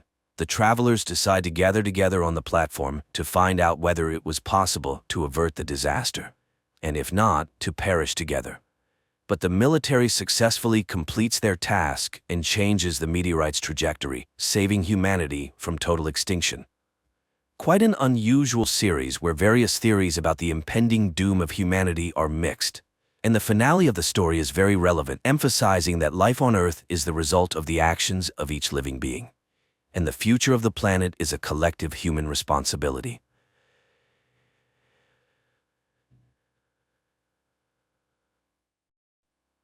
After a young priest arrives on an isolated island, supernatural events, incredible miracles, and frightening omens begin to occur. And it turns out that all of this is caused by the blood of an angel, which turns people who drink it into demons. Riley Flynn looks in horror at the girl hit by his car. The man realizes he is guilty because he was drunk, but there is nothing he can do about it. Later, the man freely admits his guilt and goes to prison, where every night before going to sleep he sees the girl he killed. 4 years have passed. Riley's mother, Annie, eagerly awaits his son's arrival in his homeland, a fishing village on Crockett Island off the coast of Washington state, and raises her youngest son, Warren, forbidding him to go to the peat bogs. But the boy wouldn't listen to her lecturing, and having met his friends, he goes to the forbidden place because no one will prevent the young people there from trying illegal substances and having a great time. They buy the stuff from a local dealer and go to the peat bogs. On the way, the guys stop at the house where Lisa lives. The girl cannot walk. She refuses the offered treat, and the trio goes on their way. At this time, a young man with a huge box locked with padlocks enters the door of the local priest's house.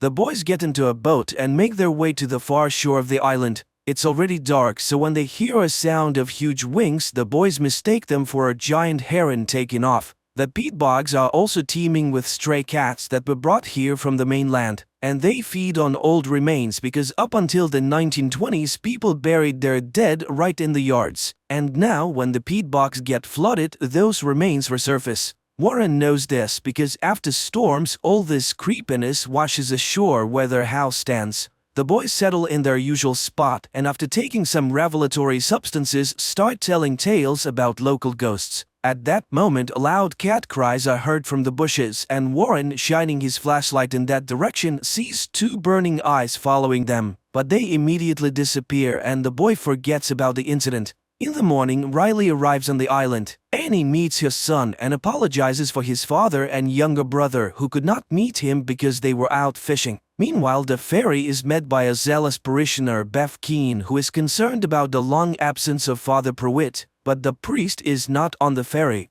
Meanwhile, teacher Erin Grin undergoes an ultrasound examination of the unborn child and the doctor assures her that there is nothing wrong with the baby. The women pay attention to Riley, from which they are distracted by the appearance of the doctor's elderly mother who suffers from dementia. Annie introduces her son to the new sheriff and the latter greets the boy. The sheriff then wakes up the only detainee, local alcoholic Joe, who came running in the night screaming that a huge albatross was chasing him. The sheriff releases sobered up Joe and he walks out to his dog who has been waiting for his master at the exit all night. Bev, who is passing by, is indignant. The dog is dangerous, it could attack, but they don't listen to her. Meanwhile, Riley and Annie reach their house. The woman shares her problems. There has been an oil spill accident and now fishermen can only catch fish according to their quota. Naturally, this causes money problems. Previously, hundreds of families lived on the island, but now there are only dozens left. In the meantime, there is a meeting at the school because a storm is coming to the island very soon and it is necessary to make sure the shelter is ready.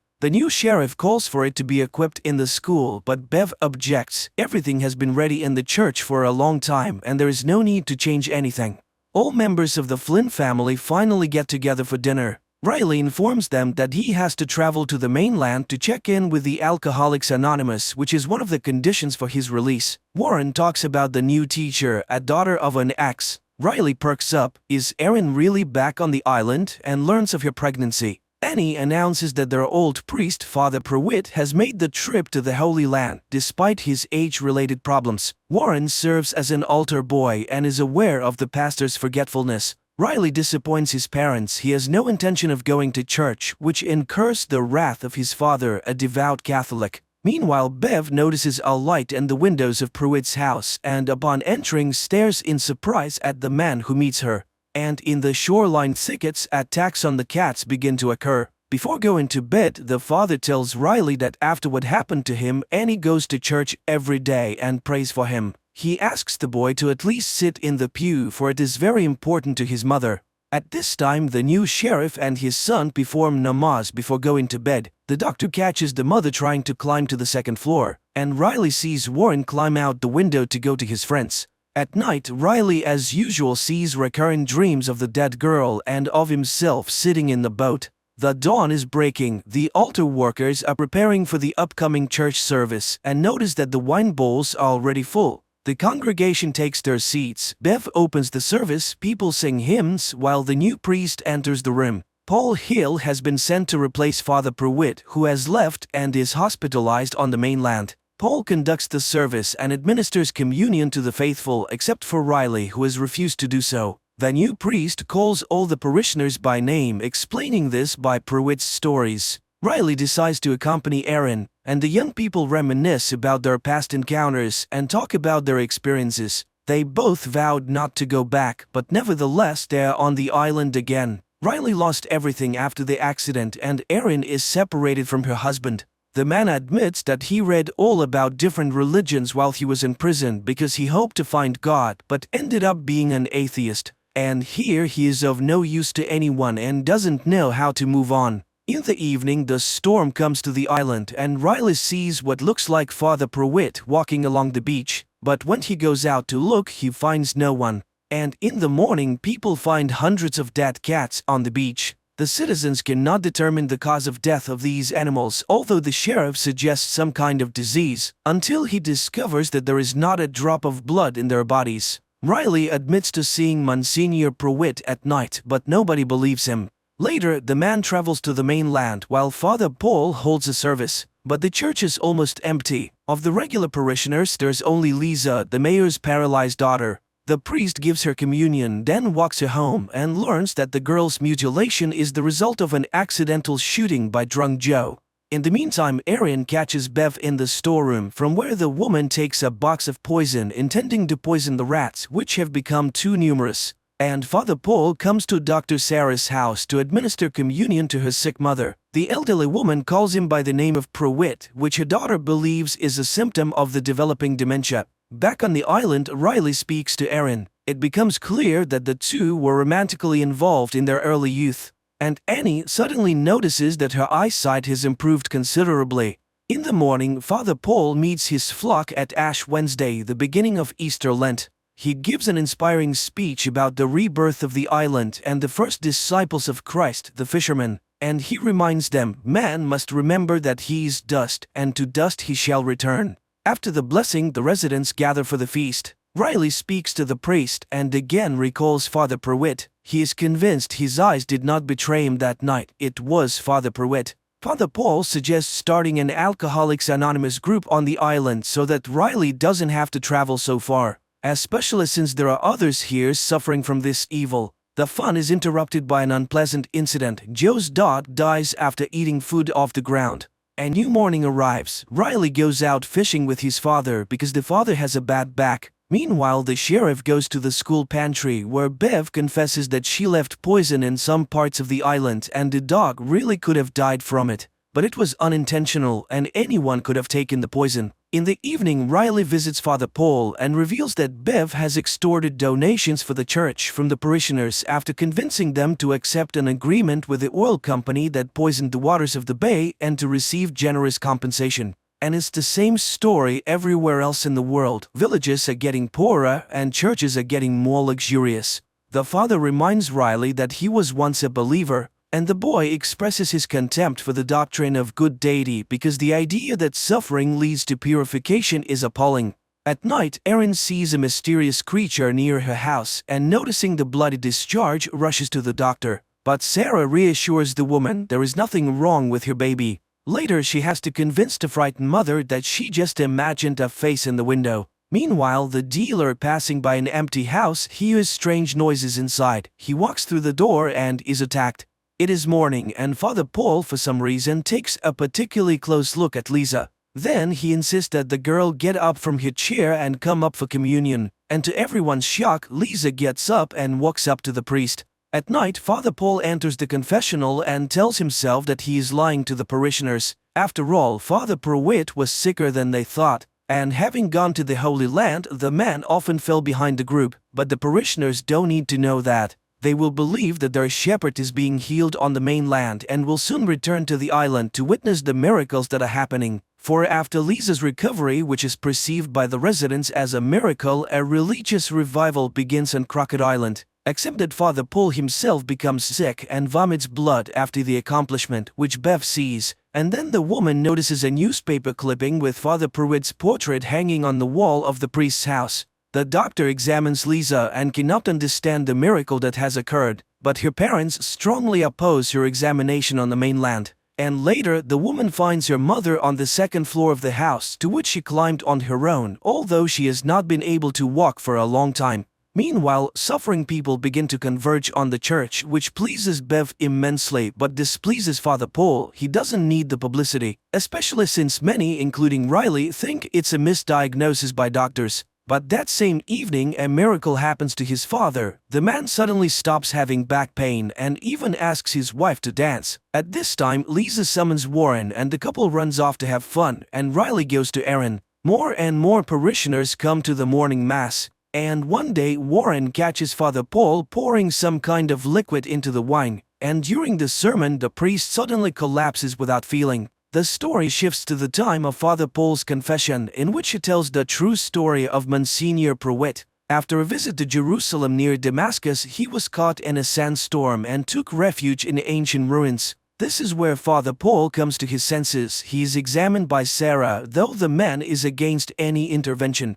Meanwhile, the sheriff finds a Bible in his son Ali's possession, and Lisa visits Joe and confesses that she hated him for years for stealing her future, but eventually forgives him. That same day at the school assembly, the sheriff tries unsuccessfully to convince Bev to stop handing out the Bibles to public school students. Later, Erin confesses that she's intimidated by Bev's confidence in her rightness, and Riley shares with her Father Paul's assignment to write penitential letters to loved ones. That same evening, Sarah's mother begins to speak quite sensibly, much to the doctor's surprise, and touched by Lisa's forgiveness, Joe decides to attend the Alcoholics Anonymous meeting with Riley and Father Paul because he intends to change his life. The men go home and Joe confesses that he recently buried his sister on the mainland. That same evening, Ali asks for his father's permission to attend the mass. The kid is interested in everything that happens in the church, but the sheriff is against it. They are Muslims. Ali reminds him it's his father's decision, not his.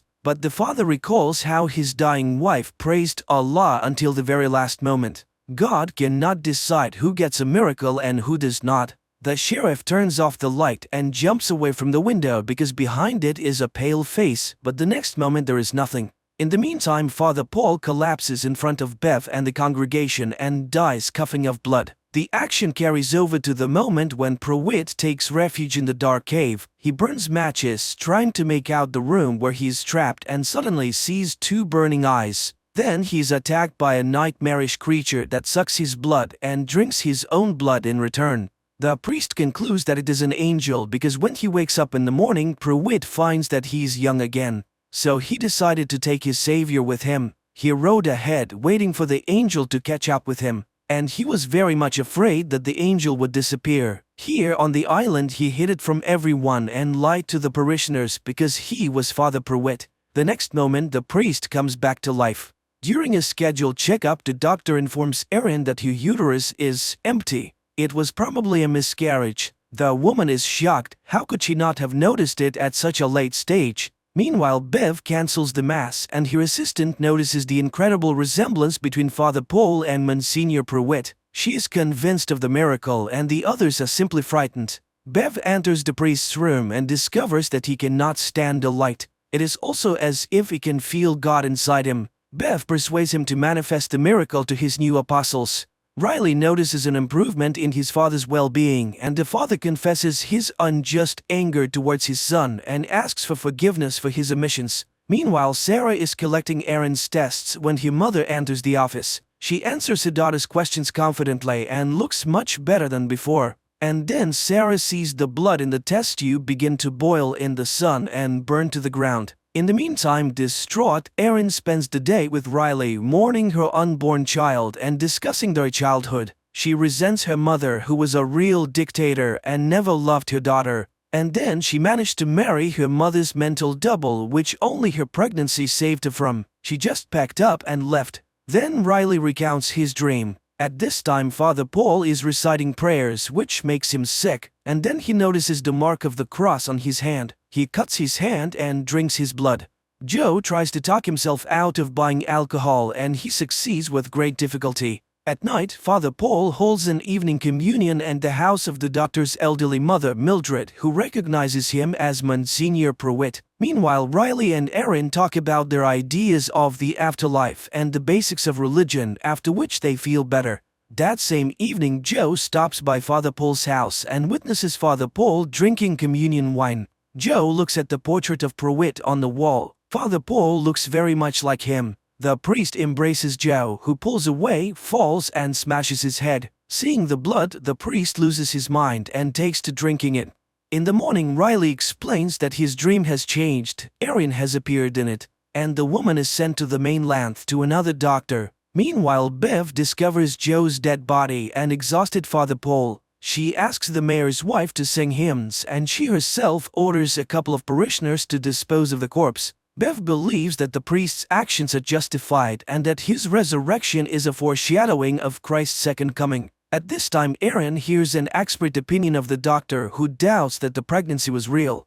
By evening, Father Paul feels good again. He holds an Alcoholics Anonymous meeting explaining Joe's absence by his trip to see his sister, but Riley knows that this is not true and leaves the meeting confused. When he arrives home, he tells his mother about the priest's lies. At night, Father Paul is visited by Angel, who begins to fill the goblet with his blood, while Riley, determined to deal with it, returns to the recreation center. He opens the doors and is attacked by Angel. In the morning, Sarah's mother impresses her daughter with her blooming appearance, and the sheriff is approached by the mother of the missing dealer, who asks him to track down her son. Meanwhile, the parishioners are informed that the Mass has been postponed until midnight due to Father Paul's illness, and the startled people view Mildred, who is considerably younger. Erin, concerned about Riley's sudden disappearance, files a missing persons report with the sheriff, but the letter suggests that Riley may have gone on a bench or committed suicide. At Good Friday Mass, Father Paul delivers a sermon replete with militaristic rhetoric, urging the congregation to prepare for war as soldiers in the Lord's army.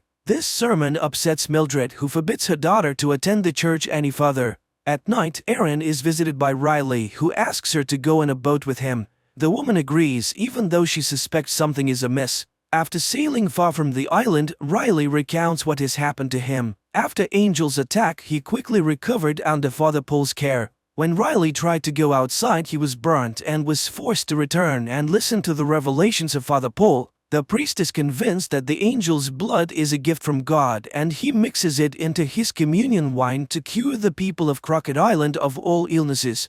The priest also admitted that he had killed Joe, but according to him, the murder was justified. He also believes that the vampirism traits they both display are the grace of God, which Bev fully agrees with. Father Paul demonstrated to the boy his desire for blood as food, but reassured him that this would soon pass. Nevertheless, Riley is not ready to acknowledge what has happened as divine providence, while the priest reminds him of the fear of all who have seen miracles. Meanwhile, Bev brings Riley the goblet of the congregation's blood and he drinks it. The priest releases Riley without listening to Bev's objections, for the man's rebirth is complete. Outside, Riley notices how his perception has changed. The colors are brighter and the air more saturated, and he witnesses a conversation between Mildred and his daughter. He visits his sleeping family before heading over to Erin's. Then they head out to sea, where he has nowhere to go. Riley confesses his love for Erin and asks the woman to flee the island. She reciprocates, but at this moment the dawn breaks. Riley sees in the boat the girl he killed in the accident. She smiles and takes his hand. Riley ignites and burns, turning to ash, and Erin screams in terror.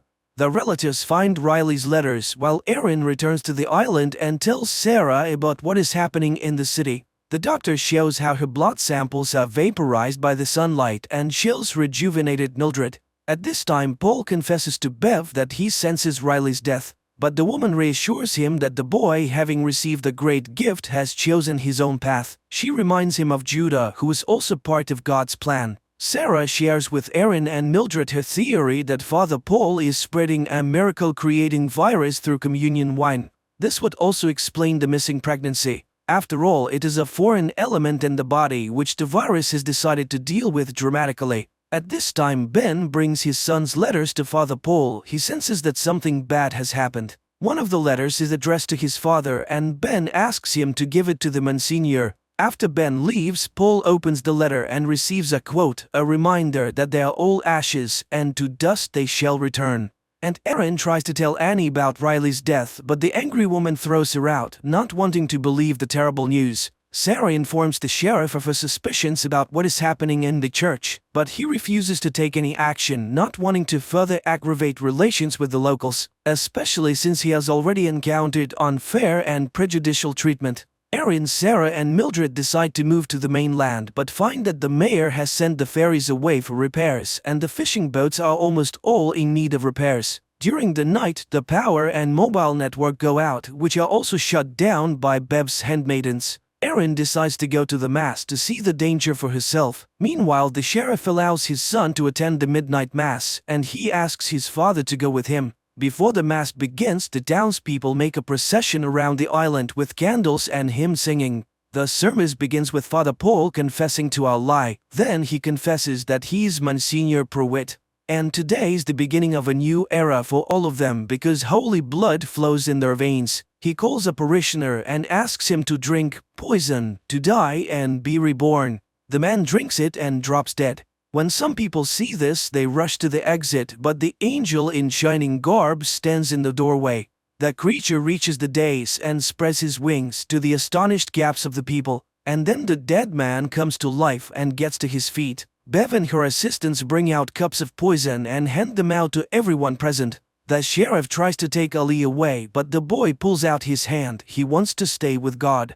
That is when the policeman pulls out his gun, but the congregation rushes at him and throws him to the floor.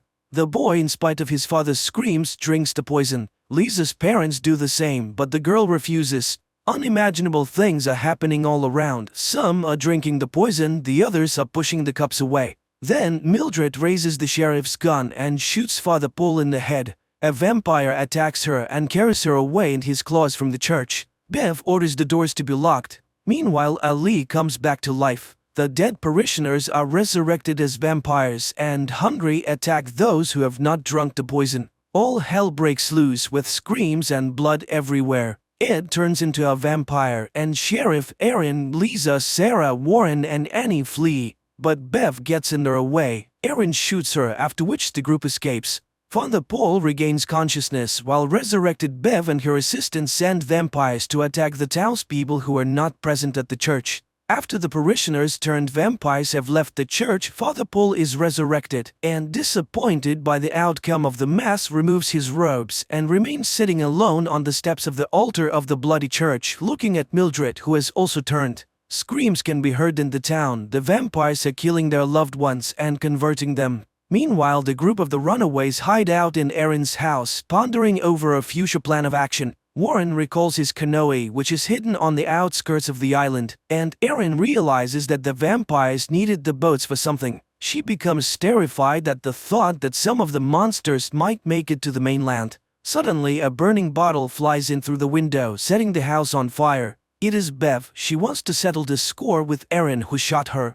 To allow the group to escape, Annie distracts the attackers by exposing Bev's motives. She is just jealous that God loves everyone without singling her out. Bev, who is always so right and so good, must be furious. Then Annie commits suicide by seducing the vampires with her blood. Meanwhile, John Pruitt recalls his affair with Mildred, which resulted in the birth of Sarah, who was forced to live with her fake father, as such circumstances were unacceptable for the pastor. The priest admits that the main reason for bringing Angel to the island was his desire to cure Mildred and live in peace with her and his daughter as a full family. The survivors decide to split up.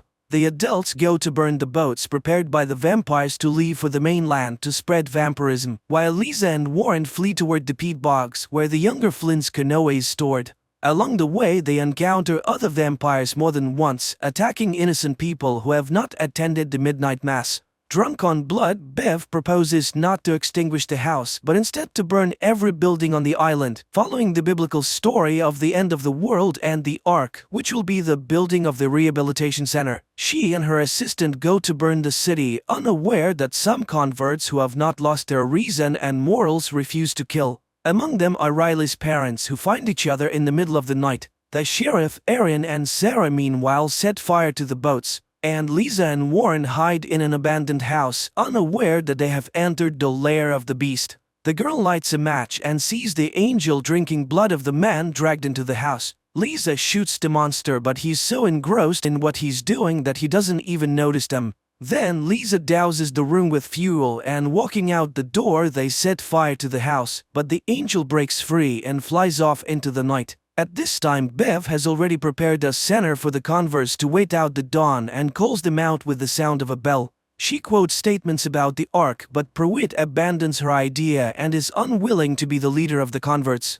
Bev reports that the boats are burned, while Lisa and Warren mentally say goodbye to their families and get into their canoe. Bev takes command and throws the atheist convert out of the Ark, mocking his desire to save himself with the believers. Monsignor, on the other hand, invites the man to stay in the church, for God loves everyone regardless of their views because everyone is worthy of salvation. But once inside the church, John sees Sarah, who is going to burn everything with kerosene and a lighter. He confesses that he is her father and regrets that he didn't get to know her better. But at that moment, one of Bev's underlings shoots Sarah. Enraged, Pruitt attacks him, wanting to kill him, but stops himself in time, remembering who he is and where he is. John tries to save Sarah and lets her drink his blood to turn her into a vampire, but she spits it back out, wanting to die human. John and Mildred mourn their daughter's death. They take her body, burn the church, and leave for the bridge by the river, a memorable place where Sarah often played as a child. Meanwhile, the walls of the rehab center are doused with kerosene by the surviving sheriff. Bev mocks the sheriff's religion and shoots him, and Erin emerges from the building, spilling kerosene inside, but is picked up by a flying vampire, taking her aside and gnawing at her neck. But then Ali picks up the lighter and throws it into the building. Bev takes another shot at the sheriff, but his son rushes to the man and takes him away. Realizing that there are no more places to wait out the dawn, the converts disperse, wanting to spend their last moments with their loved ones. Slowly dying, Erin shreds the wings of the blood-sucking vampire with a knife, after which the vampire struggles to rise into the air. He is spotted by Lisa and Warren, who are watching the shore from the boat, and they note the monster's slow speed and that he's unlikely to make it to the mainland before dawn. Erin dies looking up at the stars and remembering Riley. Bev leaves to meet the dawn on the beach. The wounded sheriff and his son also go to the shore, where together they begin to pray, adhering to their native religion. Monsignor Pruitt and Mildred sit on the bridge holding Sarah's body. The father renounces the church and begs his beloved for forgiveness. Finally, dawn breaks. Ali burns in the sunlight, sitting by his father's dead body. Desperate, Bev tries to dig a shelter in the sand and burns up in hysterics. Riley's parents, in a crowd of similarly converted people, greet the dawn by singing hymns praising the Lord. All the islanders burn while Pruitt and Mildred kiss against the rising sun. The only survivors, Lisa and Warren, watch the fire. Suddenly, the girl confesses that she can no longer feel her legs. And that's the end of the series. Write in the comments what you think of this series.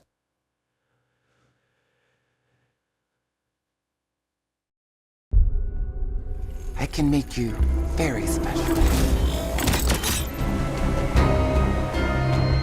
Hundreds of years ago, people completely exhausted the planet's resources, leading to a total degradation of the population. The best scientists took it upon themselves to save the dying world. A renewable energy source was found. However, the greatest danger remained humanity itself. Differences led to divisions between the best and the worst. It was then decided to improve humans as a species. On their 16th birthday, everyone undergoes a procedure that makes them physically perfect. No longer does anyone need to envy others or prove their superiority. Tally is one of those waiting for that day. For now, she is called an ugly, but she has the opportunity to see what she will look like, as she can choose her eye color or skin quality. That evening, she sneaks onto a bridge where her friend Paris is waiting for her. They watch a party in the City of the Beautiful, envying those who are already there. Paris is 3 months older than Tally, and tomorrow he will undergo the operation and move to the city. Tally will have to wait her turn, and she fears that Paris will forget about her. But he assures her that she will always be his squints, and he will always be her nose. He arranges to meet her in a month. The next day, the students gather in the main hall to greet those whose time has come. Dr. Cable talks about all the advantages of being beautiful and calls forward the future beauties.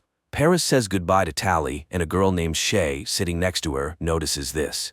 In the evening, Tally returns to her room and remembers how she and Paris met when they arrived at school. He called himself Nose and she called herself Squints.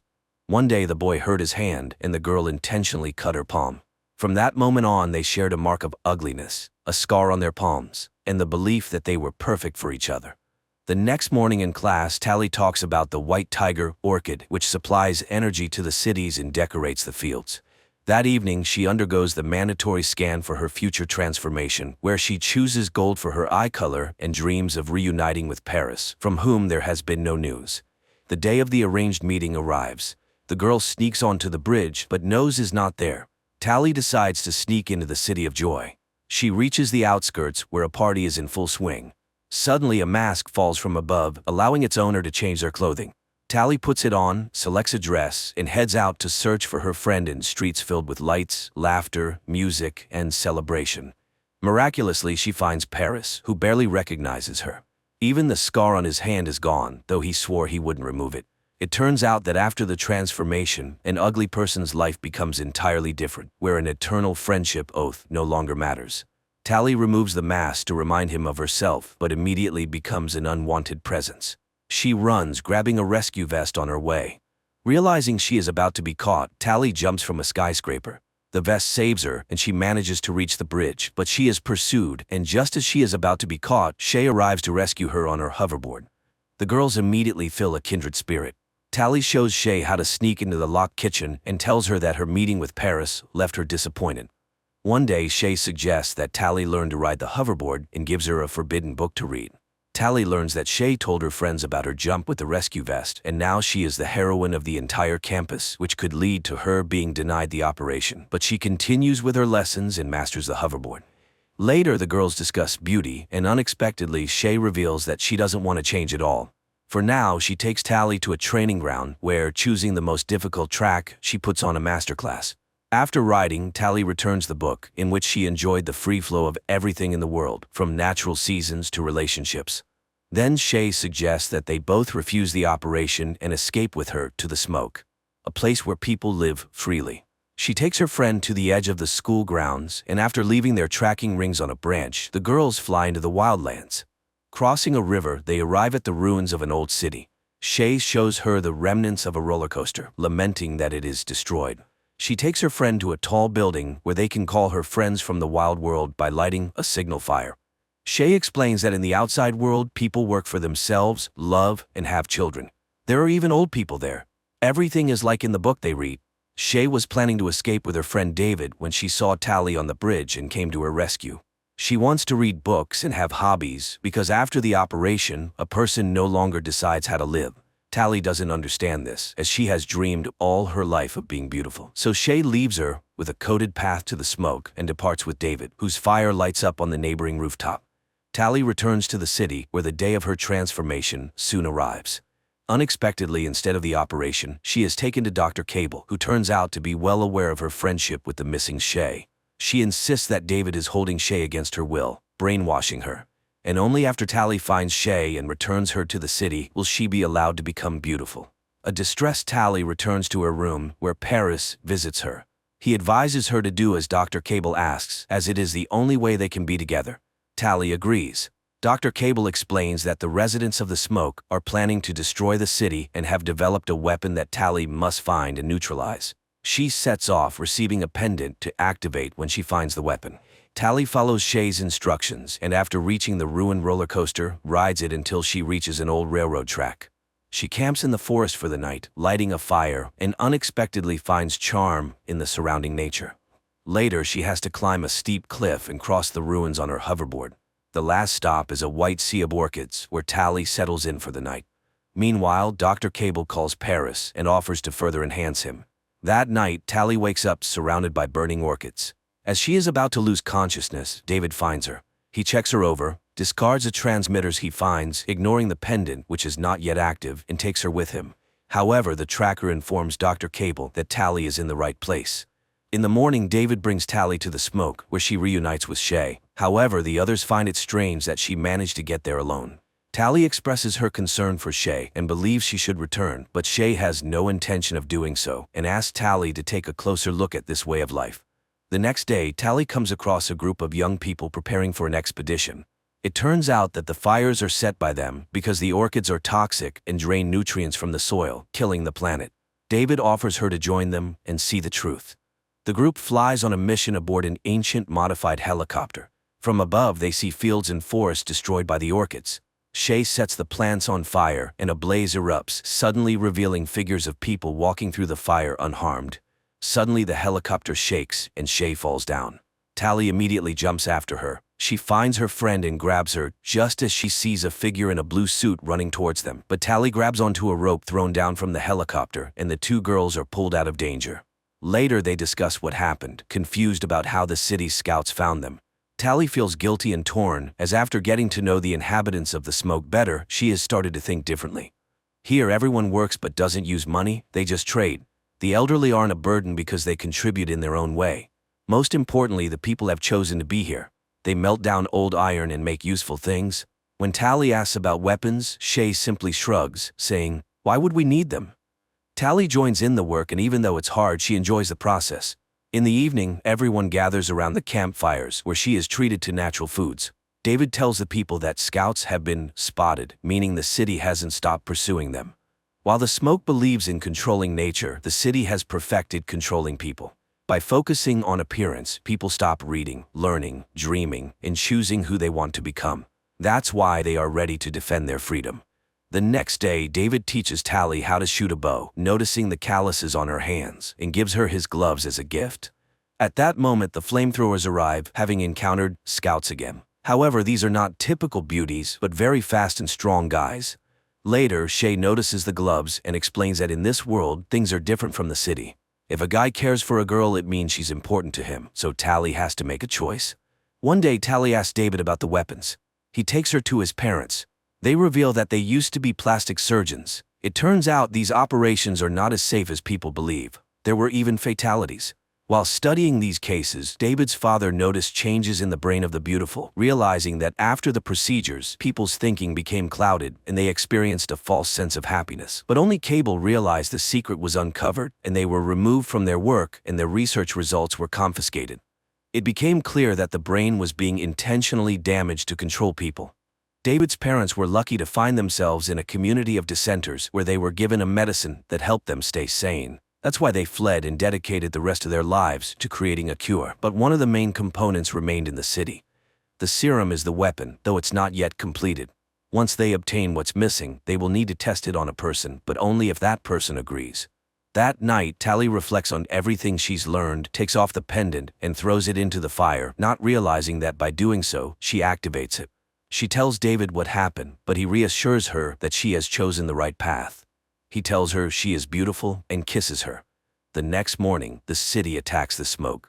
Men in blue suits trap the residents of the Smoke in nets and gather them in the square. Tally holds back David, and they watch the events unfold from a distance. Cable interrogates David's parents, and when she gets no answers, she orders Paris to kill David's father. He reaches out and with one swift movement, snaps the man's neck. David rushes out, and together with his mother, they cry over his father's body. Paris sees Tally but doesn't touch her, while Cable thanks her for her cooperation, revealing her true mission.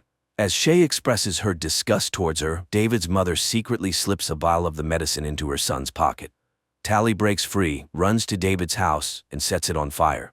In the chaos, David escapes into the forest. Tally, shooting her pursuer with a bow, also runs while the townspeople burn down the settlement and take its residents away. Later, Tally finds David and tells him that she didn't know the whole truth and the residents of the Smoke paid the price. She is ready to help him get to the city and fix her mistake. She takes him to the school, introduces him to Shay's friends, and asks them for help. The young people start a rebellion, writing the words "Smoke Forever" above the city, diverting attention from the main goal. Taking advantage of this, Tally and David sneak into the laboratory. But to access the right level, the school ring is not enough. David takes it from a guard, and the pair find and free the residents of the Smoke. But Shay has already been taken for the operation.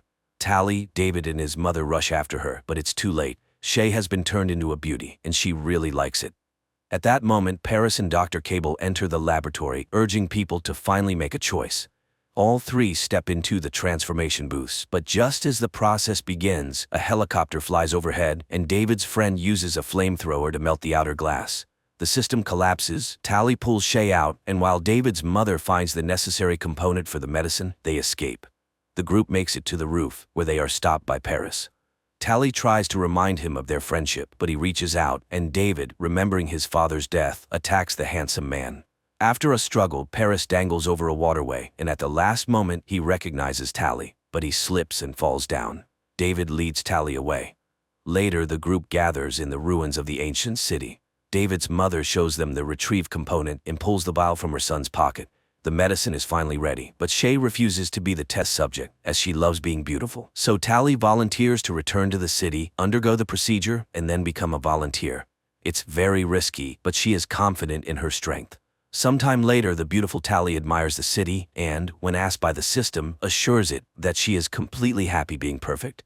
The movie raises more questions than it answers. The city's motivation is unclear, as the beauties produce nothing but self-admiration, and the danger posed by the Smoke isn't fully explained. But the visuals allow viewers to simply enjoy the beautiful scenes, forgetting about the absurdities of the plot.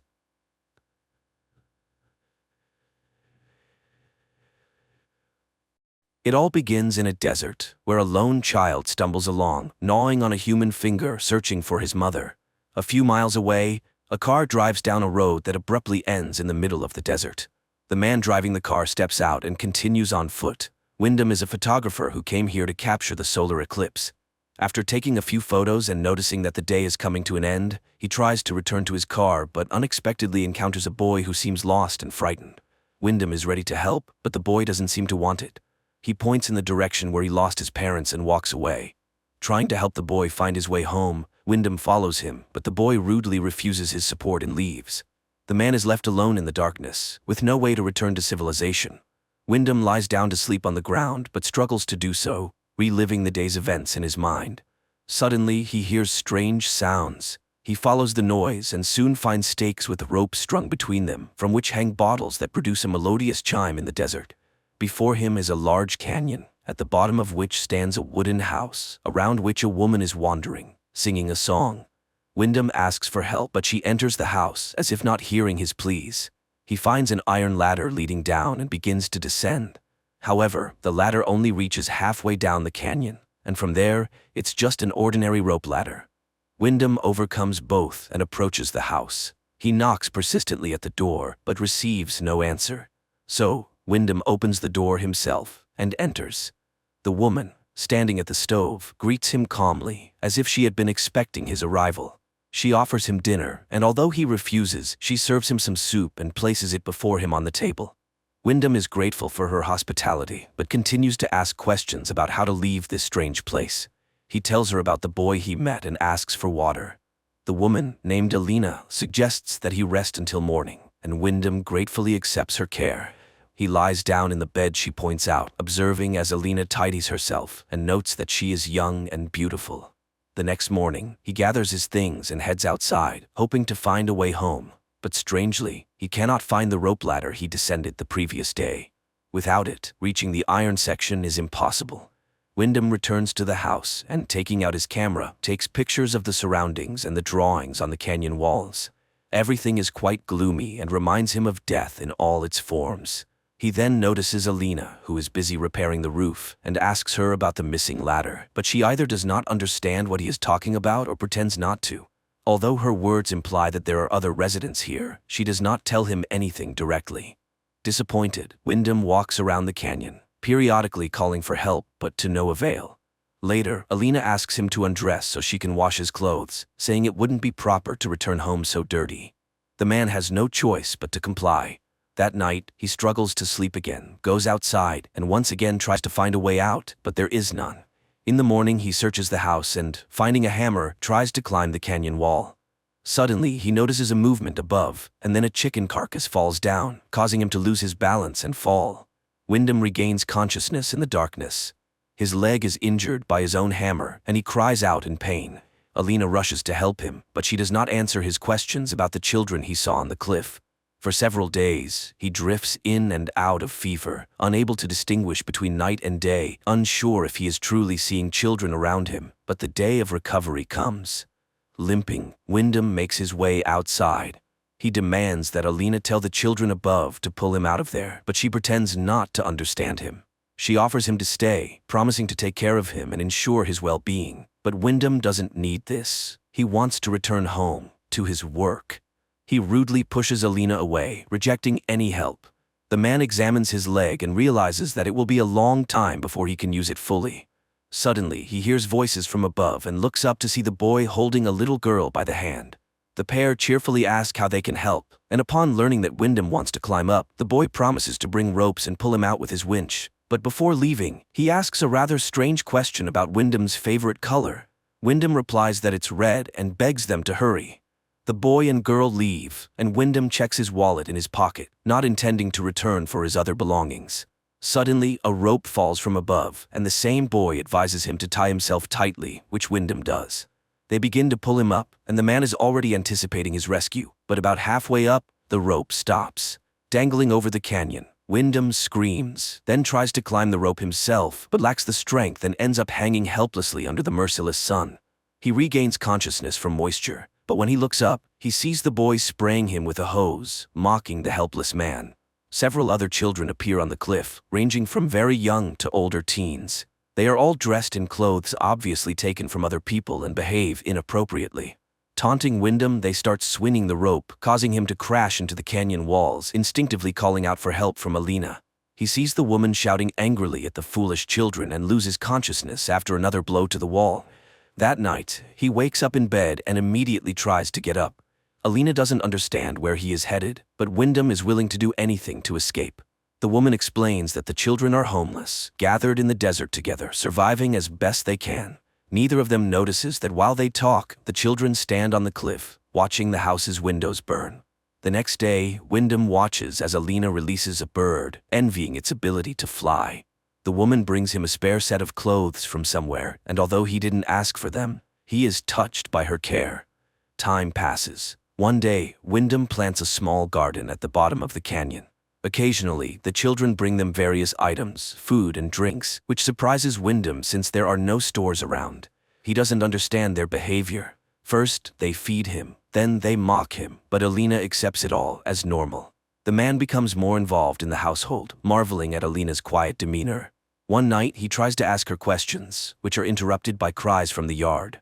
Alina advises Wyndham not to go outside when the children behave like that, but he rushes out into the night and sees the boys, dressed in outlandish clothes, gathered around the house.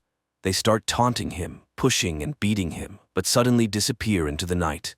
Wyndham demands answers from Alina. Who are these children? Why do they live here? And why does she stay in this horrible place? But the woman remains calm, not admitting that she is a prisoner.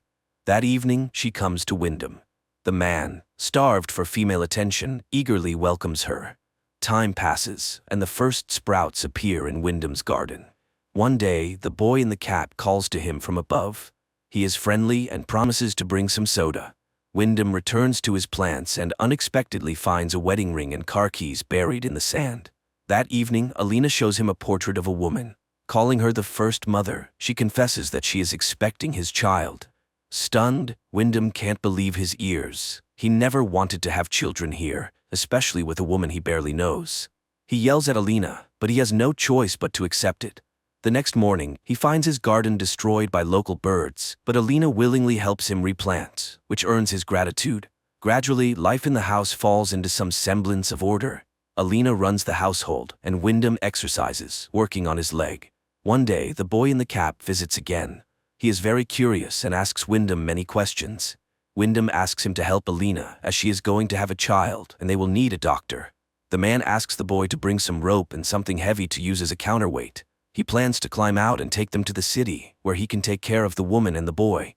The boy promises to do everything when everyone is asleep or gone, but then one of the older boys appears and takes him away. Later, Wyndham tells Alina that the boy wants to study, that he is smart, different from the others, and wants to live differently. The man wants to help him, and help her too, but Alina reacts strangely. She tries to find out exactly what Wyndham is missing here. When he mentions freedom, Alina is puzzled. After all, no one forbids him from doing anything here. Isn't that freedom? Then the man tells her about the outside world, remembering the ocean and a cheeseburger. Alina doesn't know what that is, so Wyndham explains what the dish consists of. The woman admits that her mother used to say that mirages live outside. But here, in the desert, everything is real. Wyndham takes out his camera and shows her the photos he took on the day he ended up here. But what impresses the woman is not the solar eclipse, but a random shot in the car with music playing in the background. At night, he has nightmares about the terrifying faces of the children mocking someone. In the morning, he hears Alina's terrible scream from the yard, and rushing outside, he sees the boy in the cap crucified over the canyon on wires. The savages stand on the cliff, laughing. The woman suddenly declares that brothers wouldn't do such a thing. She accuses Wyndham of killing her son and strikes him on the head with a board. When he comes to, Wyndham finds himself in a cage. Despite his pleas and begging, Alina has no intention of letting him go. She feeds him like an animal, and her children come to watch his suffering. One day, he sees a girl standing on the cliff. She is clearly not from here. Wyndham catches her attention, though he is terrified to shout, fearing to wake Alina. Whispering, he begs the girl to call for help. She understands him, promises to do everything necessary, and leaves, assuring him she will return soon. Wyndham waits in hiding, watching the heavily pregnant Alina as she goes about her chores. Suddenly, he hears screams and sees the savages catching the girl. They drag her to the cliff and dramatically kill her before his eyes. Time passes. Wyndham remains in the cage. He involuntarily witnesses unnatural rituals performed by Alina, her children, and her brothers. One day, he suddenly tells Alina that he wants to stay here forever, to raise his child and love Alina, who will become his queen. He will teach the child everything he knows and is ready to give himself completely. And this is his choice. But hearing the word choice, the woman laughs. He never had one. He is just a seed blown here by the wind. And this child is only hers. The man will stay in the cage until the baby is born. After that, nothing in the desert goes to waste. Finally, the day of birth arrives. Alina screams in the house as Wyndham paces in the cage. The woman reaches him, begging for help, as she has never had such a difficult birth before. She releases the man from the cage, and he does his best to ease her pain. The children stand on the cliff, watching what is happening. Suddenly, Wyndham sees a ladder descending from above, but Alina cries out, and he stays by her side. The child is born at the moment of the solar eclipse. Wyndham takes the baby girl in his arms and kisses her, overjoyed to be a father. Alina begs him to give the baby to her, and when she receives the child, she promises to feed and protect her until she becomes the new mother. Then she will fulfill her purpose, just as Wyndham has fulfilled his now. At that moment, the boy sneaks up and slits the man's throat, exulting over the collapsing body, assuring him that he is doing it for the mother. Later, Alina gathers Wyndham's belongings and packs them in a chest, then goes to the baby, promising her that everything will be fine.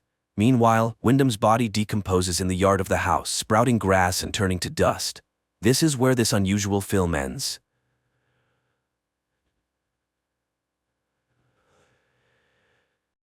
"2157. A voiceover narrates, Earth has forgotten about wars and famine. Nature has revived, medicine has conquered deadly diseases. Humanity is exploring unknown planets, entrusting the search for extraterrestrial life in deep space to students full of strength, courage, and a belief in goodness." A young man named Max embarks on another flight. Suddenly, his spacecraft is damaged by an asteroid and makes an emergency landing on an unknown planet. Max steps outside, and immediately his shuttle explodes, leaving him without communication. But he doesn't despair, and first of all, decides to explore. By all parameters, the planet resembles Earth, and the astronaut hopes to find help and maybe a communication system here. But an indigenous inhabitant captures him in the forest.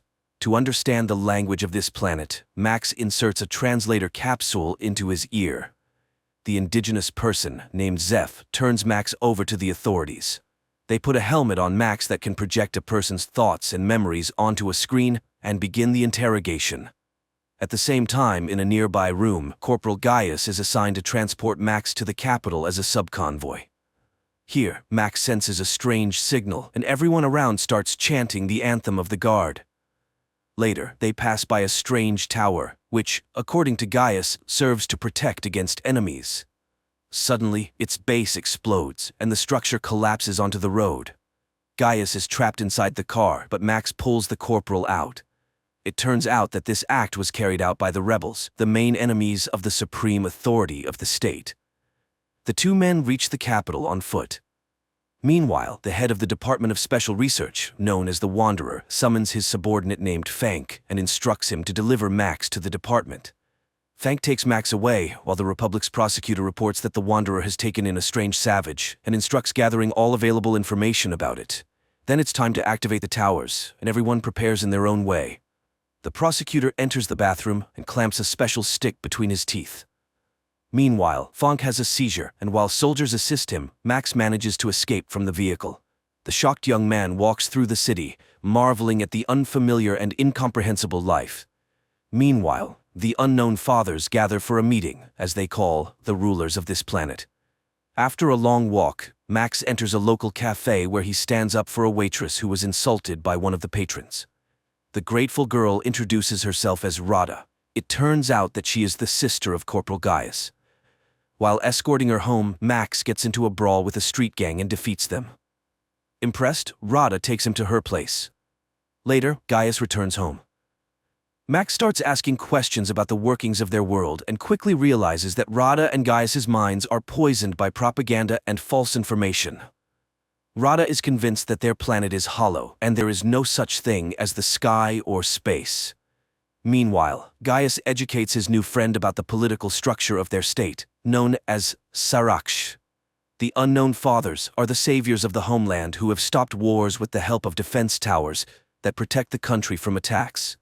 Nobody knows the Unknown Fathers' true identities because they are not rulers, but public servants. At Max's request, Corporal recommends him for the guard. Max demonstrates a high level of training, which surprises Gaius. The two men often argue about politics, and one day Gaius admits that neighboring states hate Saraksh because they were once a single state united by a common history.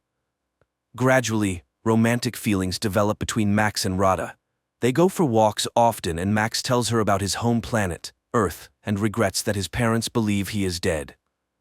Soon, Max is tasked with catching rebels, whom they identify by their regular seizures reminiscent of epileptic fits. One of the rebels attacks the captain, and Max saves his life, after which the captain suddenly regrets catching them, as they are also human beings. Max reveals that he considered them something like savages. Later, Max attends interrogations and sees that the rebels are not terrorists, as the Unknown Fathers label them, but ordinary people with their ideals and beliefs. Max cannot come to terms with the cruelty of the interrogations and simply cannot believe that someone is paying the rebels to hate the government. Meanwhile, Fank reports to the Wanderer that he has found the savage, while Gaius and Max are summoned to the captain of the guard, who orders Max to execute the arrested rebels. Max leads the condemned to the execution site in the forest, but soon he returns to the commanding officer, drops his gear and weapons, as he has released the arrested rebels, and walks away. Max begins to speak about the real and just order of the world that exists on Earth. In response, the captain shoots Max, and Gaius is ordered to write a report about the transfer. Meanwhile, the Unknown Fathers are discussing an attack on neighboring states. The prosecutor advocates for starting a war, and the Chief Father orders them to come up with a pretext, such as an attack on a tower. During this time, Max's body is recovered by the rebels. Among them is a doctor who is astonished because, according to all the rules, Max should have died. He reveals that the Unknown Fathers are a group of conspirators who have seized power and eliminated dissenters, thus diverting the population's attention from poverty and corruption. The towers are transmitters of special radiation that hypnotizes the impoverished people, although most of them do not notice it. The minority, which includes the rebels, experiences excruciating pain. The transmitters are activated twice a day across the country, causing people to go insane and die. Max is recognized as one of their own and taken for an operation to sabotage the tower, organized by the prosecutor through a traitor. Amid gunfire, Max makes his way to the transmitter and detonates it. However, the rebel squad perishes. Max seeks refuge in Rada's apartment, where he reveals everything he has learned about the towers. Gaius does not believe this and suggests that Max should return to his home and take Rada with him. But at that moment, the guards storm the apartment and arrest the men. Max is incarcerated in a prison, where he is recognized by the indigenous Zeph, who is also a rebel. Max tells Zeph about the tower's destruction and the loss of the rebel squad. Meanwhile, the Wanderer asks the prosecutor to hand over Max to him. The prosecutor, however, requests in return to halt the development of more precise transmitters, as he fears that his secret will be revealed since his reaction to the radiation is similar to that of the rebels, meaning he is also a dissenter. Later, Max and other death row inmates are sent to clear the southern borders of the remaining war robots.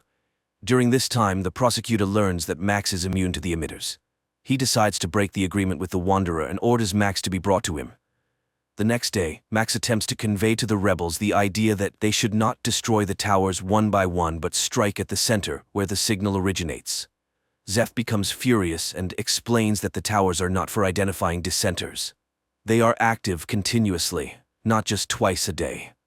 The radiation from the towers robs people of their ability to think critically. However, it makes them believe everything that newspapers, radio, teachers, and preachers say. People can be made to believe anything. Only the rebels understand this, as the radiation does not hypnotize them, but only inflicts agonizing pain. Zeph continues, there are mutants in the south who are also unaffected by the radiation. However, they have no dealings with humans. Just then, they hear the roar of an engine, and Zeph identifies it as a self-propelled tank, trying to kill them. Max sprints to the tank, climbs inside, and disables the automatic control system. He then informs his friends that he is heading south to find allies and destroy the towers. At the border, the military attempts to stop the tank, and among them, Max recognizes Gaius. Taking him captive, Max breaks through the barricades. On the way, Max tells Gaius about the true situation on this planet, and Gaius becomes convinced of his accuracy when, at the designated time, he is outside the tower's range and does not feel the radiation. Gaius gets angry upon realizing that he has been a puppet of the government all this time, but Max tries to calm him down and reminds him that there are 40 million people like him, and it is for them that he initiated this rebellion. During a stop, residents of the steppes, referred to as mutants, appear near the tank. They behave peacefully and offer food to the travelers. The guys proceed to the ruler of these lands, noting the poverty and destitution of the population. They are told that it is dangerous to live here after the last war, but these people are outcasts with nowhere else to go. Max suggests to their leader, the Duke, to start a rebellion against the Unknown Fathers, but the mutants are physically and morally too weak to help in the uprising. The mutants propose that the guys seek help from the Island Empire. However, to do that, they must pass through contaminated lands. So the Duke gifts them an old bomber and the guys take to the sky. During the flight, the bomber is exposed to the radiation from the towers, and Gaius becomes fanatically devoted to Max, obstructing him from piloting. Max struggles to maintain control, and the bomber collides with a tower. Gaius suddenly snaps out of his fanatic state with no recollection of what he had just done. However, their aircraft is shot down by the automated anti-aircraft defense system left over from the previous war. The downed bomber crashes into the sea, but Max and Gaius manage to escape and reach the shore. On the shore, they discover an abandoned submarine, and Max decides to go inside. At the same time, in the city, the prosecutor orders Rada to be brought to him, and his men snatch her off the street. He claims to be Max's friend and shows Rada a recording of his escape. However, she doesn't believe him and refuses to assist the prosecutor in his search for her beloved. Rada is thrown into prison. Meanwhile, Gaius, impatiently waiting for his friend, swims to the submarine where they discover evidence of horrifying experiments conducted on prisoners. The guys reach the control room and view video recordings of mass executions of Gaius's fellow countrymen by the representatives of the Island Empire, whom they were seeking help from. Gaius is horrified by the fact that these monsters could invade his country. It becomes evident that forming an alliance with the Empire is not an option. The guys return to the shore, where they are met by a coastal patrol. It turns out that a war has broken out with a neighboring state, and like most of the prisoners, they will be sent to the front. Meanwhile, the Wanderer, desiring to lure Max into his department, engineers Rada's escape. He laments how the war has disrupted all his plans and assigns Fank the task of finding and bringing Max back, confessing that he is afraid of him. At the same time, Max and Gaius are dispatched to the front, where they reunite with Zeph. Their commander turns out to be the captain of the guard, who refuses to hand over the Earthling to the arriving Fank. The guys are sent into battle on old tanks when Fank finally locates Max. However, Max refuses to leave his friends and stuns the officer, tossing him into their tank. The battle commences, but Max directs his vehicle to the other side of the battlefield. Gaius blindly obeys him, influenced by the radiation, and pulls their unconscious friends out, which the captain witnesses. Gaius offers his body as a shield when the captain prepares to execute Max for desertion, but the wounded Max gathers his last strength and kills the commander. Max mourns his friend, but, upon hearing Rada's name from the now conscious Fank, agrees to cooperate with the Wanderer. After the battle ends, Max buries Gaius while listening to Fank's proposals. He will have an apartment on the Institute's premises, his car, and freedom of movement. But he will only see Rada once he proves his loyalty to the state. Meanwhile, the prosecutor heads to the Wanderer's department, where he deceitfully meets with Max. He proposes that Max overthrow the Unknown Fathers by providing the coordinates of the center that controls the tower system. Upon infiltrating the center, Max must activate special radiation, causing waves of depression, which will subdue all the people in the country, including the military. Then, Max must eliminate the Unknown Fathers. Afterward, he will become the ruler of the state and free Rada, who's in the Wanderer's hands. The prosecutor will serve as his advisor. Max takes Zeph with him and embarks on the mission. He arrives at the center and issues orders to his associates, instructing them to detonate the bomb in the trunk if he does not return. He easily gains access to the interior, but is halted by guards just before reaching the elevator. Max incapacitates them, but the men regain consciousness and pursue him. Max reaches the control center and activates the depression mode throughout the country. The Wanderer watches as people fall to the ground and rushes toward the control center. Meanwhile, Max returns to retrieve the bomb, places it inside the building, and triggers it. Then, he leaves the site of the impending explosion. The Wanderer initiates a pursuit of Max and, catching up with him, engages in a confrontation. At that moment, a powerful explosion resounds, destroying the main transmitter. People on the streets begin to regain their senses and sobriety as Max rushes to find Rada and locates her in a cryo chamber. He carries the girl outside, but the Wanderer blocks his path. It is then revealed that he is, in fact, an employee of Galactic Security from Earth who arrived on the planet 20 years ago to assist it. Now, chaos erupts on the streets, leading to a power struggle in which many people will perish. In his rage, the Wanderer beats up a foolish student who destroyed the fruits of his labor. Forgetting about economics and inflation, the state faces famine and invasion from neighboring countries. Max starts to resist and, in turn, accuses the Wanderer of allowing the construction of the towers and the enslavement of the local population. However, the Wanderer reminds him of the laws of history, where all rational beings go through the experience of wars and enslavement. This planet is no exception. It is at this point that Max declares that he is now home.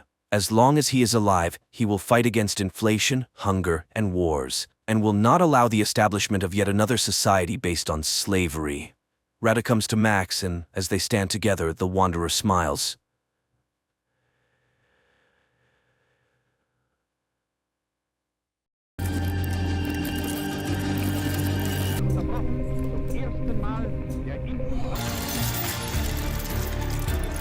The movie begins in Leningrad in 1940. A young woman named Anya works as a seamstress in a factory where a young machinist, Vasily, who is very serious, notices her and even asks her to introduce him to her only relative, her brother Peter. However, Anya asks for a little more time, and the young man agrees to wait until the next day. But as the girl leaves for her lunch break, he quietly follows her, admiring her. Anya walks down the street, looking at a dirigible hovering above, from which German journalists are filming the city below.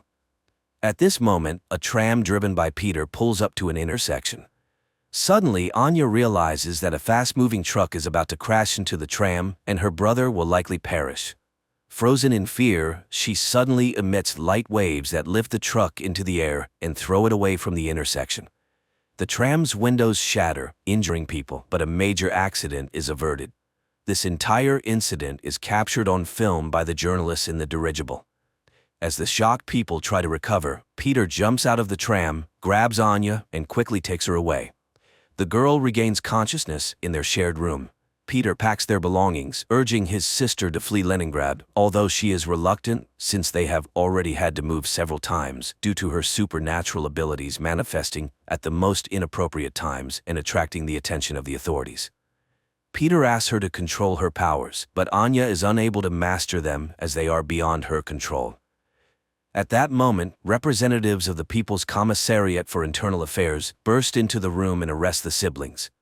An investigator named Ivan arrives at the scene. He interviews the victims, and one of the women recalls the strange girl standing at the crossroad. Back at the office, Ivan begins interrogating Anya, but she cannot provide any concrete information. She insists it was just an unfortunate accident, and then Ivan shows her photos from their previous residences where strange incidents and destruction occurred, prompting the siblings to move hastily. The investigator is willing to believe she is not a criminal, especially since he has also witnessed something very strange in his life. However, Ivan is unable to elaborate as his superior, Petrov, who turns out to be his father-in-law, takes Anya and leads her to the secret facilities managed by Professor Ilyinsky. The scientist welcomes the girl, explaining that she is special and now they will study her abilities. However, Anya refuses to cooperate until she sees her brother, and Ilyinsky promises to arrange a meeting for them. Meanwhile, Ivan cannot calm down, although Petrov, who is also his father-in-law, demands he forget the incident and focus on other matters. He had already barely managed to suppress his absurd report about an incident in Madrid. Returning home, Ivan tries to tell everything to his wife Vera, but she asks him to take a vacation and forget everything that happened. The action shifts to 1936. A group of Soviet soldiers, including Ivan, engages in battle with Spanish fascists in Madrid. Suddenly, a man in a strict coat and hat, wearing a strange mask, appears before them. Looking at the soldiers, he utters something incomprehensible, after which Ivan's comrades start shooting themselves one by one. Only Ivan finds the strength to shoot at the man in the mask. The man quickly disappears, leaving Ivan amidst his fallen comrades. The year is 1940. A man in a mask named Neumann and his assistant Katerina arrive in Munich, where the woman meets a Jewish boy named Baruch on the street, who plays chess brilliantly. She offers him a ride with them, noting he can always leave if he does not like their school. An orphan agrees and gets into the car, where Neumann utters several hissing words, causing Baruch to fall asleep instantly. Neumann agrees that the boy is brilliant, but by no means possesses superpowers. However, Katerina is determined to help the boy. Meanwhile, in Moscow, Professor Ilyinsky leads Anya to the laboratory where she will be studied, and fulfilling his promise, brings her to a cell to see her brother. Peter again asks her not to show her abilities, and she promises to write to him. Baruch is brought to an ancient castle owned by Neumann. The boy is laid in a hammock in a hall inhabited by many other teenagers, but when the adults leave, he wakes up and is frightened by the dark silhouettes surrounding him. Back in Moscow, Professor Ilyinsky leads Anya to a separate room, more like a cell, and locks her in there. He then reports to Petrov that he has never seen anything like it. The girl is a scientific discovery, a unique case, to which the chief objects. She is a new weapon. Later, Anya is subjected to various tests, but she shows nothing special. Ivan cannot forget the incident, studying everything related to the strange explosion. The video footage of the accident also reaches Neumann, and he decides to fly to the USSR. There, the man is taken to meet with Professor Ilyinsky. Neumann introduces himself as a worker from the Ahnenerbe organization and immediately determines that the professor is terminally ill. He offers to ease his pain if the professor allows him to speak with Anya. Ilyinsky does not believe in his abilities, but Neumann utters something, and glowing waves emanate from him, enveloping the professor, causing him to lose consciousness. Taking advantage of this, Neumann searches his desk and takes some papers. Soon, Ilyinsky regains consciousness, but strangely feels no pain. He agrees to arrange a meeting with Anya and leads the German to the laboratory. Neumann approaches the girl and secretly shows her an execution order for her brother. Then waves of unprecedented force begin to emanate from the girl, literally blowing up the entire laboratory. Neumann grabs her and escapes. Ivan sees from the window a man in a hat whom he immediately recognizes and runs to the laboratory where explosions are heard, but Neumann and the girl are nowhere to be found. The narrative shifts to 1924. In a remote Karelian village, a woman lives with two children, Peter and Anya. One day they go with the village boys into the forest. Suddenly, a pack of wolves leaps out at the children. The children freeze in fear, but waves emanate from Anya, scattering the beasts. When the men arrive at the clearing, they find the girl dead. 1940. Petrov enters the devastated laboratory, where people connected by tubes into a single organism and marked with the letter M lie in chairs. At first glance, this structure was not damaged by the explosion, as the injured Ilyinsky lying nearby confirms. The professor reports that Anya caused all this and refuses to continue the experiments. Then, Petrov shoots him. Afterward, he goes to Ilyinsky's colleague, who everyone simply calls Professor Lyubov. Petrov asks her to activate the M Squad. Learning about the professor's death, the woman refuses to help Petrov, but he reminds her of her family, and Lyubov reluctantly agrees. On the train, a customs officer searches Neumann's compartment and finds an iron sarcophagus with Anya inside. Unsure of what to do, he goes for help. Meanwhile, Anya envisions her own funeral following the incident with the wolves. Frightened, she comes to, and Neumann informs her that he is saving her. Anya tries to run, but the customs officers, who decided to detain the strange German, stop her. However, he utters something, and the military personnel bring their pistols to their own heads. Neumann and Anya leave. At the same time in Moscow, Petrov reports to his colleagues that a member of the Ahnenerbe, which translates to ancestral heritage, Neumann has stolen a valuable exhibit from the USSR, the girl Anya. A squad has already been formed to pursue the German and will depart in a matter of days. Learning of this, Ivan requests to be included, but Petrov, feeling sorry for his daughter, refuses to do so. Neumann leads Anya to a spot where Katerina's car is waiting, and she drives the pair to the castle. It is apparent that the woman does not like Neumann's new toy, but he immediately says that Anya is just like him. At the castle, they are greeted by children whom Neumann calls his army. Anya is escorted to her room, and Neumann finds a guest in his office, Admiral Canaris, who is very interested in the scientist's research. But today he has come to express his displeasure with Neumann's sabotage in the USSR, as it could start a war. Neumann reassures him and invites him to a formal dinner. Meanwhile, Anya is startled by a sound and sees Baruch in her room, trying to open her window to escape the castle. But Katerina and Neumann appear and stop him. While Katerina takes the boy away, Neumann tries to convince Anya that the castle is a paradise, and no one wants to leave of their own volition.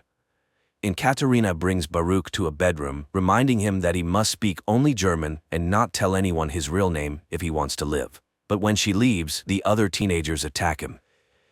In Moscow, Ivan asks his wife to help him get enrolled in the squad, after which he goes to Professor Lyubov. He is interested in whether hypnosis can make a person do what another wants. The professor asks him not to travel to Germany, but he is determined to find the man in the mask. In the castle, Anya finds Baruch hanging. The boy tries to explain that the others hate him and beat him, therefore he wants to run away. But Anya admits that it was the same for her until she became strong, and he can too. Later they find Neumann in the park, who promises Anya he will teach her to control her power. He explains that he inherited the castle from the person who adopted him, and now it serves as a refuge. He has set up Anya's room according to her taste and hopes she will like it here. Grateful, Anya sits down at the sewing machine, unexpectedly remembering how the villagers burned their house, calling her a witch. Then her brother saved her, though their mother died in the fire. Back in Moscow, Petrov enrolls Ivan in the squad and asks the commander to ensure that he does not return. Leningrad, 1937. Returning from Madrid, Ivan writes in his report everything he witnessed, but Petrov does not believe him, noting that if the soldiers shot themselves, they could be declared deserters. Tired of trying to convince the young man, Petrov takes him to Professor Lyubov. 1940. A special forces unit travels to Germany in a grain car. Ivan warns his comrades about Neumann's peculiarities, but it seems they don't quite believe him. At the castle, the children undergo daily training, while Anya enjoys the long-forgotten peace. In the morning, Katerina brings her a box with a new dress sent by Neumann for her to wear at his birthday party. The girl goes out to the hall where the children are preparing decorations for the evening, and then they head to training. Baruch is afraid of heights and falls from a rope ladder, but no one pities him. After that, it's time for shooting practice, but the boy throws his pistol down and runs to the local cemetery where Neumann finds him.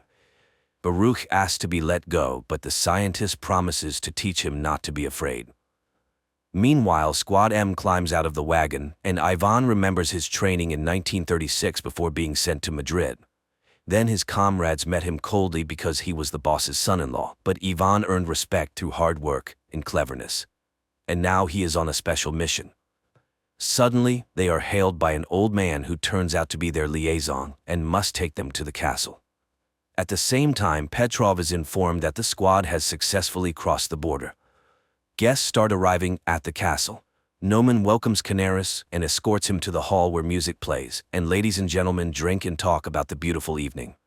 Neumann himself is enchanted by Anya's beauty, and she gives him a hand-embroidered handkerchief she made for him.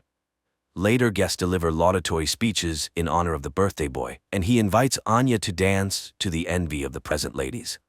Canaris notices Katerina's displeasure, but the woman remains cold, rejecting his advances. She dislikes Canaris's interest in their wards, and he tells her that people are already coming for Anya from the USSR. Squad M reaches the forest house of their liaison, who supplies them with weapons and draws a path on a map, but then shots ring out. German soldiers have caught up with the saboteurs. A battle ensues and the Russians win. Later, the commander finishes off the wounded enemies and, unexpectedly for Ivan, shoots the liaison, indicating that they have no orders to return. At the castle, Canaris agrees to play chess with Baruch, and the boy wins. The admiral admires his genius, but upon learning that the boy is Jewish, he pulls out a pistol. Anya sees the man aiming at the child, and her powers activate. Guests watch in horror as everything in the hall begins to rise into the air.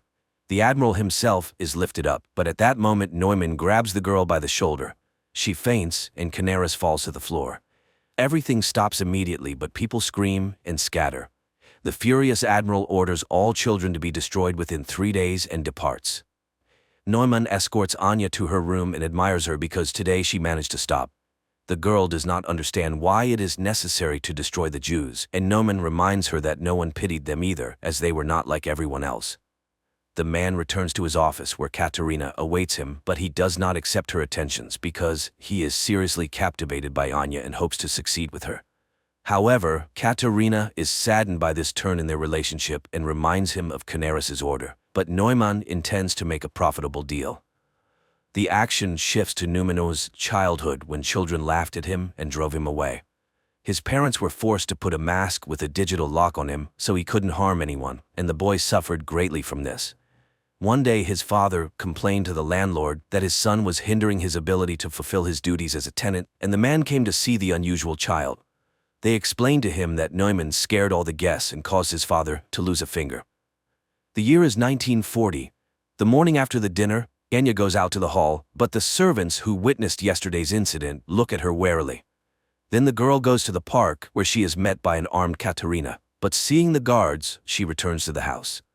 Later, Neumann conducts a meditation for the teenagers, asking Thor to give them strength. Anya sees this and asks for permission to start training. Neumann orders Katerina to stay at the castle and wait for guests, and he takes Anya away. Meanwhile, the squad continues to move through the forest. Soon they find a rubber boat at the prearranged place. Neumann puts Anya on his personal plane and takes her to his parents' house. Landing, they walk across a bridge, and suddenly Neumann asks the girl to remember her brother. Her powers activate. Water rises up, carrying fish and creating a reverse waterfall. But then the man calls her. Anya comes to her senses, and everything returns to normal. However, now she can use her powers when she needs to. Soon they enter an old house, and Neumann recalls how he was taken from his father's home. Lastly, his mother writes down the password to his mask on a piece of paper, and little Neumann leaves their lives forever.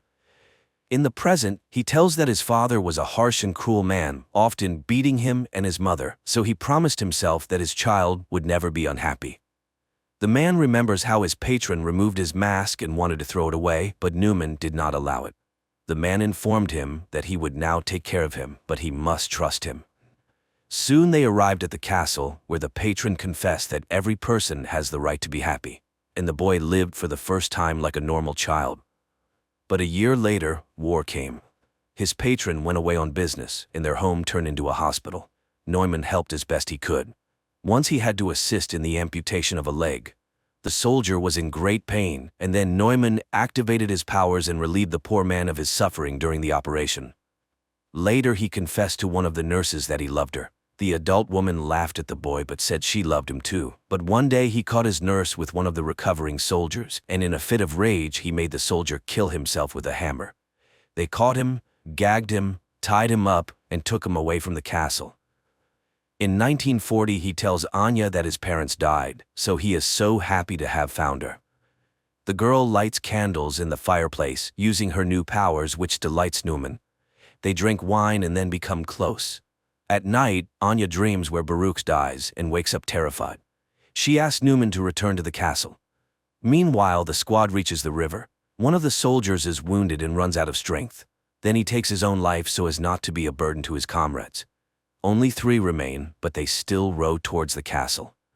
And there Katerina, who can't sleep, reminisces about the past when she helped her mother, who worked in a psychiatric hospital, where one day they brought in a tied-up boy named Neumann.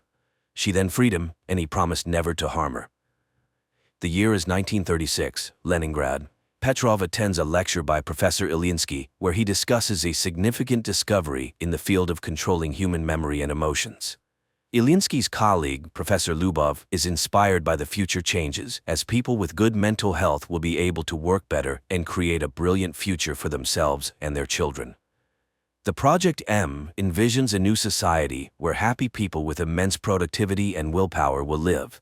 Petrov asks about the use of these discoveries in the military sphere, arguing that if a new society is to be built, it must be able to defend itself. However, Lyubov categorically opposes totalitarianism.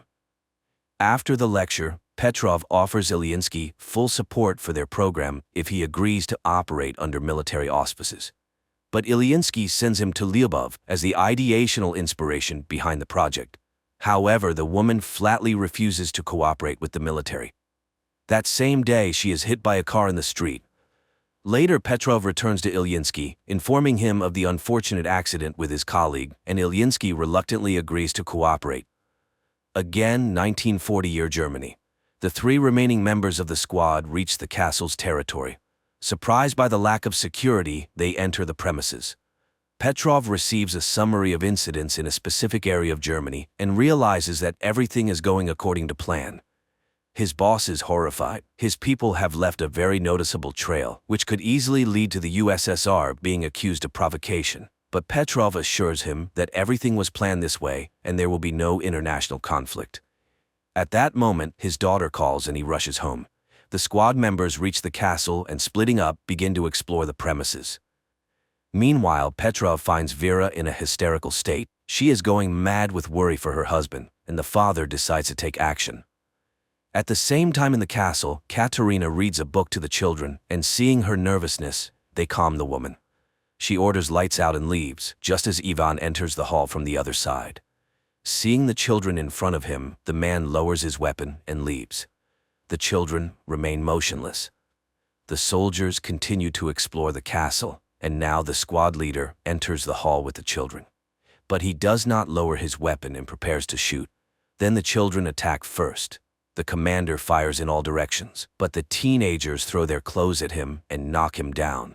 The eldest orders the pistol handed to Baruch to kill the enemy, but the boy cannot shoot the man, and the man manages to wound him with a knife before being killed. The children carry the bleeding Baruch to the bedroom, leaving the soldier's body on the hall floor. The third squad member, a female warrior, finds Katerina's office and engages her in a shootout. Katerina flees, but the woman catches up to her, and they fight.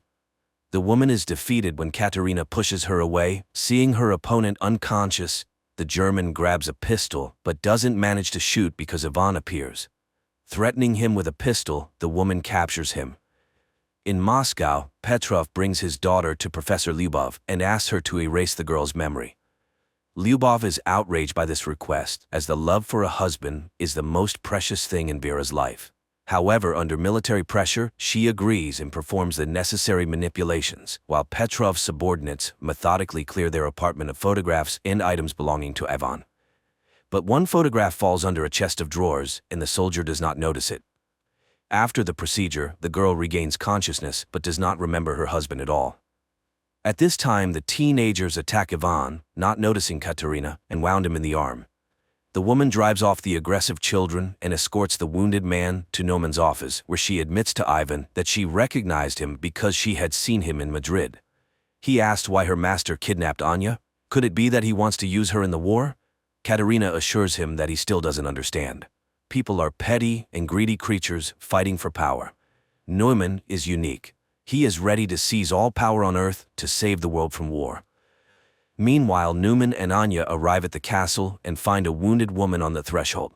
The scientist finishes her off with a pistol while Anya runs to the bedroom to the teenagers and finds Baruch dead. At this time, Ivan is bandaging himself while Katerina explains that they teach the children survival by developing their skills, because their destiny is to save the world under Neumann's leadership. The woman offers to help him escape if he will help her, but before Ivan can hear her out, Neumann enters the door. The Russian immediately picks up a pistol and takes the woman hostage. However, the German informs him that he does not care about her fate, which visibly upsets her. At that moment, Anya runs into the office and uses her power to knock Ivan off his feet, but when she recognizes the man, Neumann quickly takes her away, leaving the Russian with Katerina. In Moscow, Professor Lyubov mourns Ilyinsky when Petrov brings her folders with the names of the condemned, whom she can save by including them in Squad M. She remembers how after the accident, Ilyinsky came to her in the hospital. The man was shocked to learn that she had been mutilated by the military, but he was frightened and could not refuse to cooperate. Now the woman is alone and forced to make difficult decisions. She takes out a vial of M activator and recalls Ivan's story about the man in the mask. After his return from Madrid, she worked with his memory, suggesting removing the traumatic memories of his comrades' deaths, but Ivan refused to erase his life. and now the young man is chained in a cell in the castle of the man in the mask. Later, Anya visits him, accusing him of killing Baruch, but the boy denies it, and he is not particularly interested in her fate. He only wants to destroy Neumann because all evil comes from him. He hypnotizes children, turning them into killers. Their conversation is interrupted by Naumann's appearance. After sending Anya away, he thanks the young man for revealing his vulnerability, as he is the only one who could stand up to him.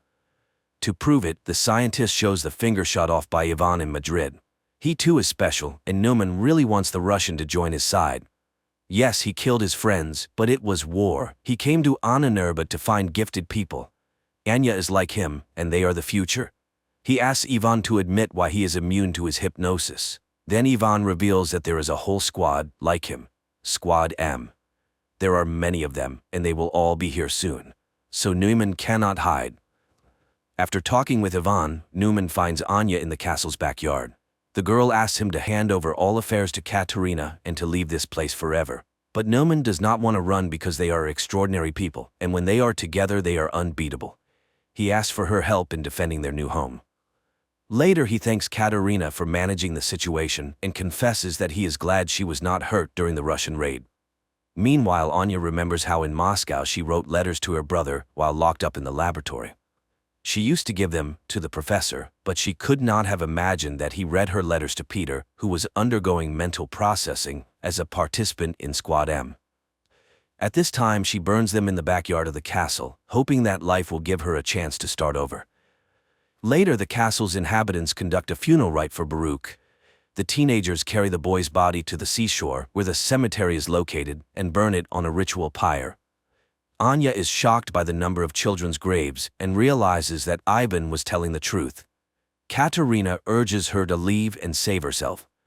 Anya runs to Ivan's cell and asks him to tell her what he saw in Madrid that was so special. The boy talks about the death of his comrades and Neumann's chilling whisper, but the German doesn't know that he just had a misfire.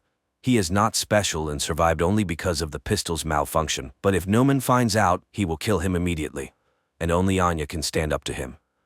Out of the darkness comes Katerina, who has heard everything. She will let them go if they leave forever. Neumann is planning to sell the children to Canaris, and Anya can do nothing about it. They are weapons, and it is high time the Russian understood this. But Anya runs away while Katerina frees Ivan from his chains and advises him to make sure the German never finds them. Meanwhile in Moscow, Petrov enjoys his daughter's good mood, hoping she will meet another man, marry, and give him grandchildren. The girl is lively and cheerful, unaware that the photo under the dresser awaits its moment. At this time, Neumann orders the Russian man to be killed, and he goes to look for Anya. Meanwhile, Katerina leads Ivan to her car, where Neumann's guard catches up with them. He engages in a fight with the Russian, and when he is about to kill him, Katerina attacks the guard. The guard is much stronger, and Katerina has to shoot. The teenagers hear the sound and run into the courtyard while Katerina puts Ivan in the car and drives him away from the estate. Neumann finds Anya at the cemetery. The girl asks him to let the children go, but he refuses. They are insignificant to him because he hopes to build a new world using their combined powers. Moreover, they will definitely have a son who will be the strongest and greatest on the planet. Hearing this, Anya wants to leave. Then Neumann sees Katerina's car and realizes what she is about to do. He puts on his quantum mask, which greatly amplifies the power of his voice, and begins to speak, while Ivan stands on the car step and aims an assault rifle at him. The mask works. Katerina's car loses control and crashes from a high cliff into the water, but Ivan manages to jump from the step and survives. Then, members of the second Squad M, who were heading to the castle, covering for the distracting maneuvers of the first squad, open fire on Neumann. But the soldiers are programmed for total destruction, and one of them engages in a fight with Ivan, not realizing he is an ally. The young man has to kill the soldier. Neumann asks Anya to activate her power, and the girl begins to do so when she recognizes one of the soldiers as her brother. Neumann is knocked down by her force, rocks crash from the sky, and the girl runs to Peter, realizing that this time he is indeed dead. Anya's powers activate again when Neumann falls from Ivan's shot. The girl mourns her brother as teenagers appear on the road. Ivan grabs Anya and drags her away while the children pick up Neumann's body and carry it into the castle. The Russians run to the airplane and manage to take off at the last moment. 9 months later, Neumann, who survived the injury, listens to Hitler's speeches and experiments with a new kind of influence on people, broadcasting his voice through radio equipment. Meanwhile, in Anya's native village, a bearded Ivan arrives from the woods as his woman is about to give birth. Pregnant Anya is dragged into the village where women come to help.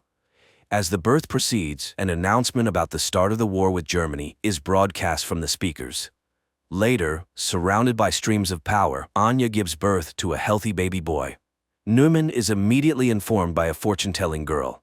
Then one of the villagers recognizes Anya and hurries to tell his fellow villagers whom they have just helped. But Ivan stops him when bombers appear in the sky, from which a large number of paratroopers descend. The man opens his eyes in the middle of a lake with a red drone flying overhead.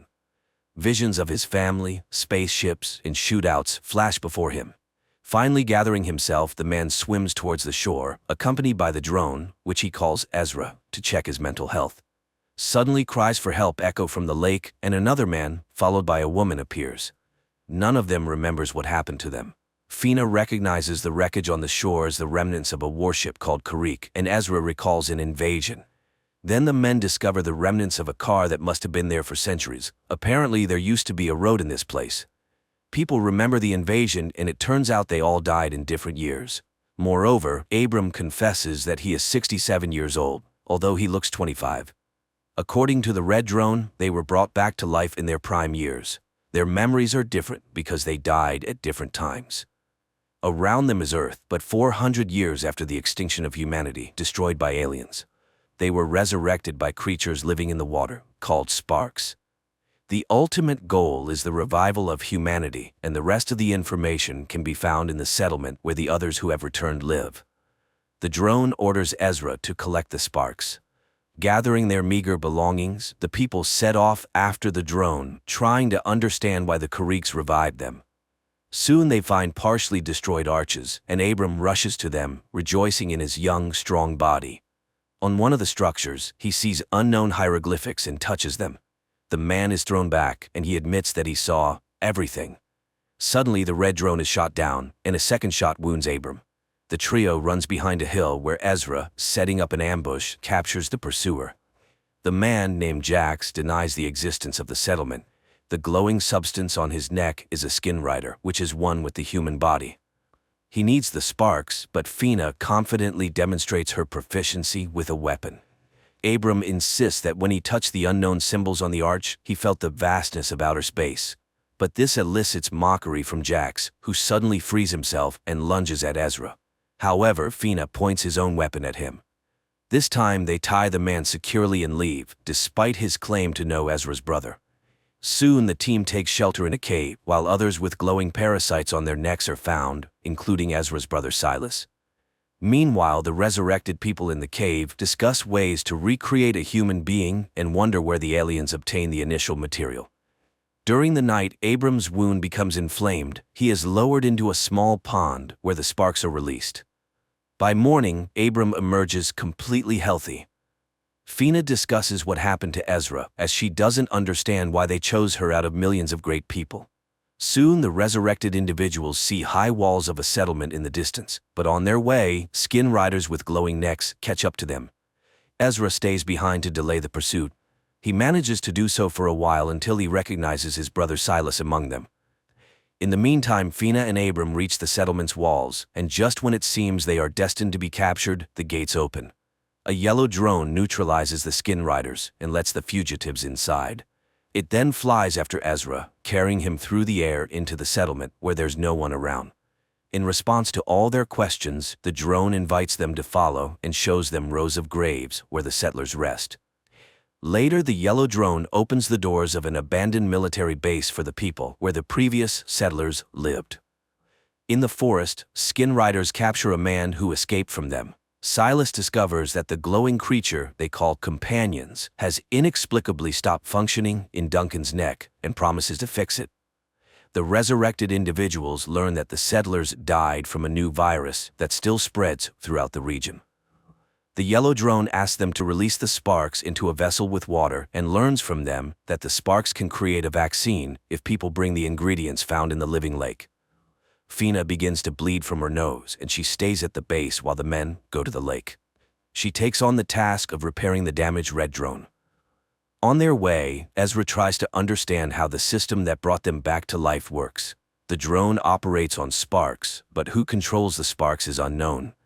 The men reach the lake and release the sparks into the water to collect the necessary ingredients.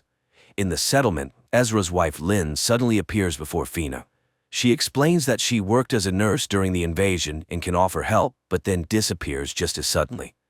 On the lake's shore, Ezra confesses that one of the skin riders is his brother, meaning these people are also resurrected. He recalls the moment when he first saw the alien spaceship flying overhead and signaled to his brother that he was a worthless, spoiled child. Now he is determined to apologize and try to retrieve Silas. Meanwhile, a hologram of Lynn appears again to Fina, helping her repair the red drone. In the meantime, the yellow drone warns of the approaching skin riders. Ezra asks Abram to run while he himself tries to intercept his brother Silas. However, he gets surrounded and subdued. Regaining consciousness, he finds himself alone with his brother, who admits that he prohibited forcibly transforming him into a skin rider because he wants his brother to join them voluntarily. Each skin rider has a companion on their neck, which teaches the person how to behave correctly and telepathically connects them with others. Thanks to the companion, Silas is now the leader and mentor for the others, whereas in the previous world, he was nobody. Then Silas suddenly falls asleep, signaling Ezra to leave. Ezra meets Abram in the forest, to whom he explains his intention to save his brother. The men return to the lake, where the sparks have created 3 vaccine capsules for them. After consuming their doses, they bring the third one to Fina, whose condition worsens. Lynn asks the red drone to replace her image with someone dear to the girl, and Duncan appears next to Fina. Fina regains consciousness after her friends administer the vaccine. The next day, Abram finds a room that is blocked, revealing a glowing obelisk. Meanwhile, in the forest, Silas argues with Duncan about the purpose of the companion controlling the thoughts of the skin riders in the community because Silas believes it amounts to slavery.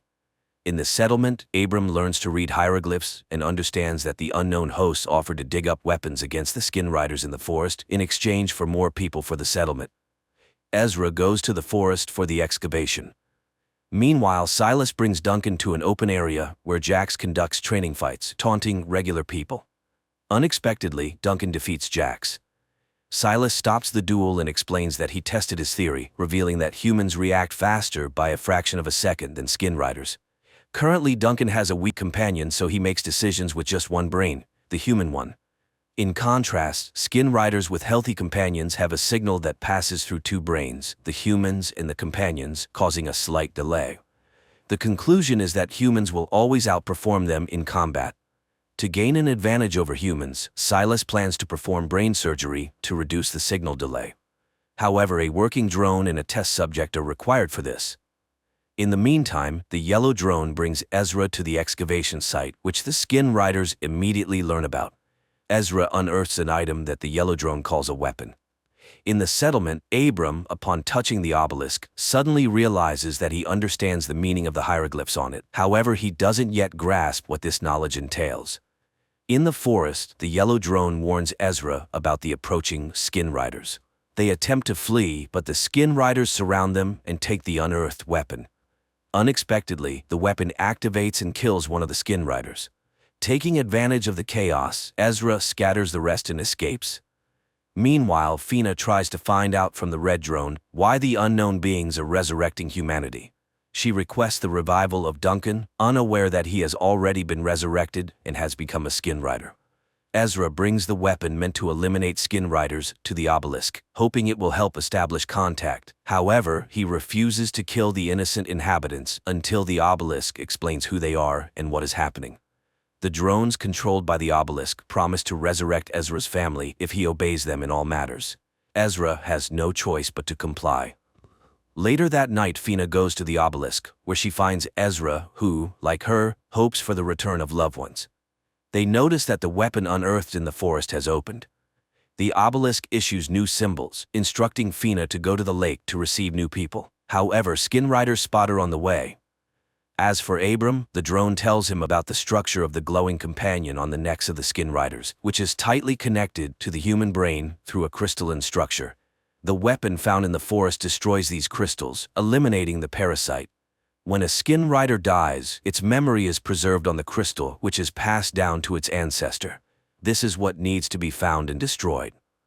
Fina sees Lynn emerging from the lake and helps her get ashore.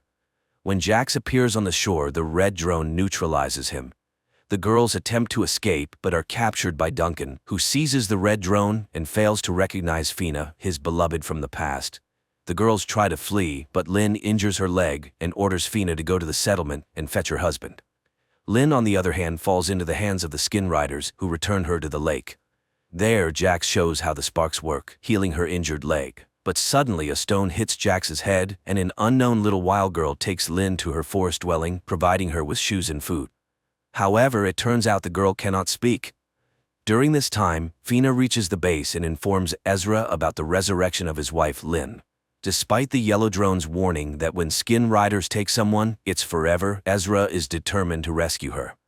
Jax finds the little wild girl's home, but she has already taken Lynn away. They hide in the forest. At the same time, Ezra contemplates how to disable the force field since the obelisk prevents him from doing so, leaving him unable to leave the gates. Fina admits that she saw Duncan, who is also with the skin riders now, and he didn't recognize her. She fears the same will happen to Lynn. Meanwhile, in the forest, Jax tracks the runaways and explains that even the sparks make mistakes, resulting in flawed individuals. He is ready to destroy the little girl, but Lynn persuades him not to do it. At the same time, Silas extracts the crystal companion from the deceased skin rider's neck and instructs one of the women to take it to the ancestor. Then, they bring Lynn to him. As for Abram, while communicating with the obelisk, he suddenly surmises that he had lived in this settlement before, which is confirmed by a notebook he found with his own handwriting. Later, Fina speculates that they all have lived here before. The yellow drone confirms this fact and leads Abram to a graveyard where he shows everyone who is buried there, including Ezra's grave. It turns out that he had also been resurrected and lived in the settlement at one point. Then the yellow drone guides Abram to the next grave where he finds himself and encourages him to start a new life honorably. Fina demands that the man bind himself. He agrees but suddenly snatches a weapon from Fina and stuns the skin rider standing behind her.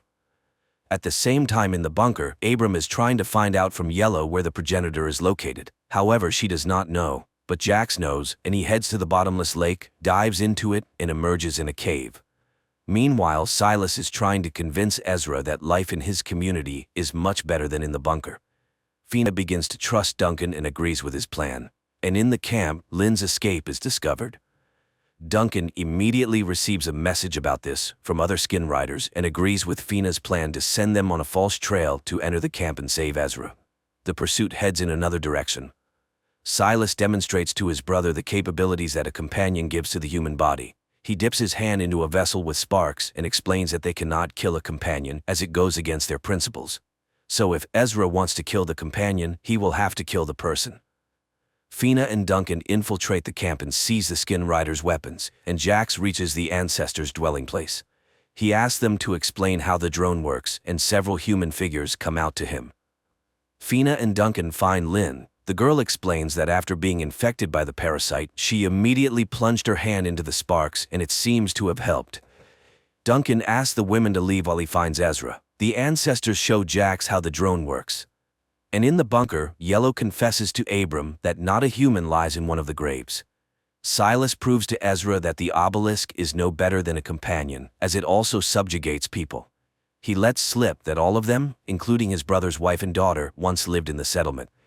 Their conversation is interrupted by Duncan, who, under threat of arms, takes Ezra and leads the group to the settlement by a shortcut. But the protective barrier detecting a companion in Duncan does not let him pass, unlike Lynn. Then Fina ties his hands. But at that moment, the pursuit led by Silas bursts onto the clearing. Duncan pushes Fina behind the barrier, and they with Ezra prepare to fight. Abram runs to the obelisk, and it lets the men through on the condition that Duncan remains in the yard until they figure out how to free him from the parasite. At the same time, the ancestors express concern about Jax's hatred for humans, as they are much better carriers than Kariks, and they advise him to find a compromise. Meanwhile, Duncan confesses that his companion is still weak, but he is gaining strength. He remembers the settlers and confirms that Kylie is alive. Sparks rejuvenate people in the prime of life, but children at the age of their actual death. He also lost a wife and a child, and it was Fina, although the woman does not remember this. Abram explains that they are another generation of the revived. The first one lies in the graves, and they are them too. Jax reprograms the red drone, refusing everything human that was in its memory. Fina unties her husband, but when she falls asleep, Duncan's companion receives a signal from Silas, and he heads to the bunker. There, Abram confesses to Ezra that the drone showed him the memory of another woman he saw a year before the invasion. It feels like someone knew about the invasion and offered people help. He wants to consult with Yellow, but she is nowhere to be found. This happens because Duncan is just locking the drone behind one of the panels. Then he attacks Abram, knocks him out, and heads to the obelisk, despite his human side resisting it. He screams in frustration and Ezra hears him. He runs to him, but Duncan closes the doors and enters symbols that deactivate the force field.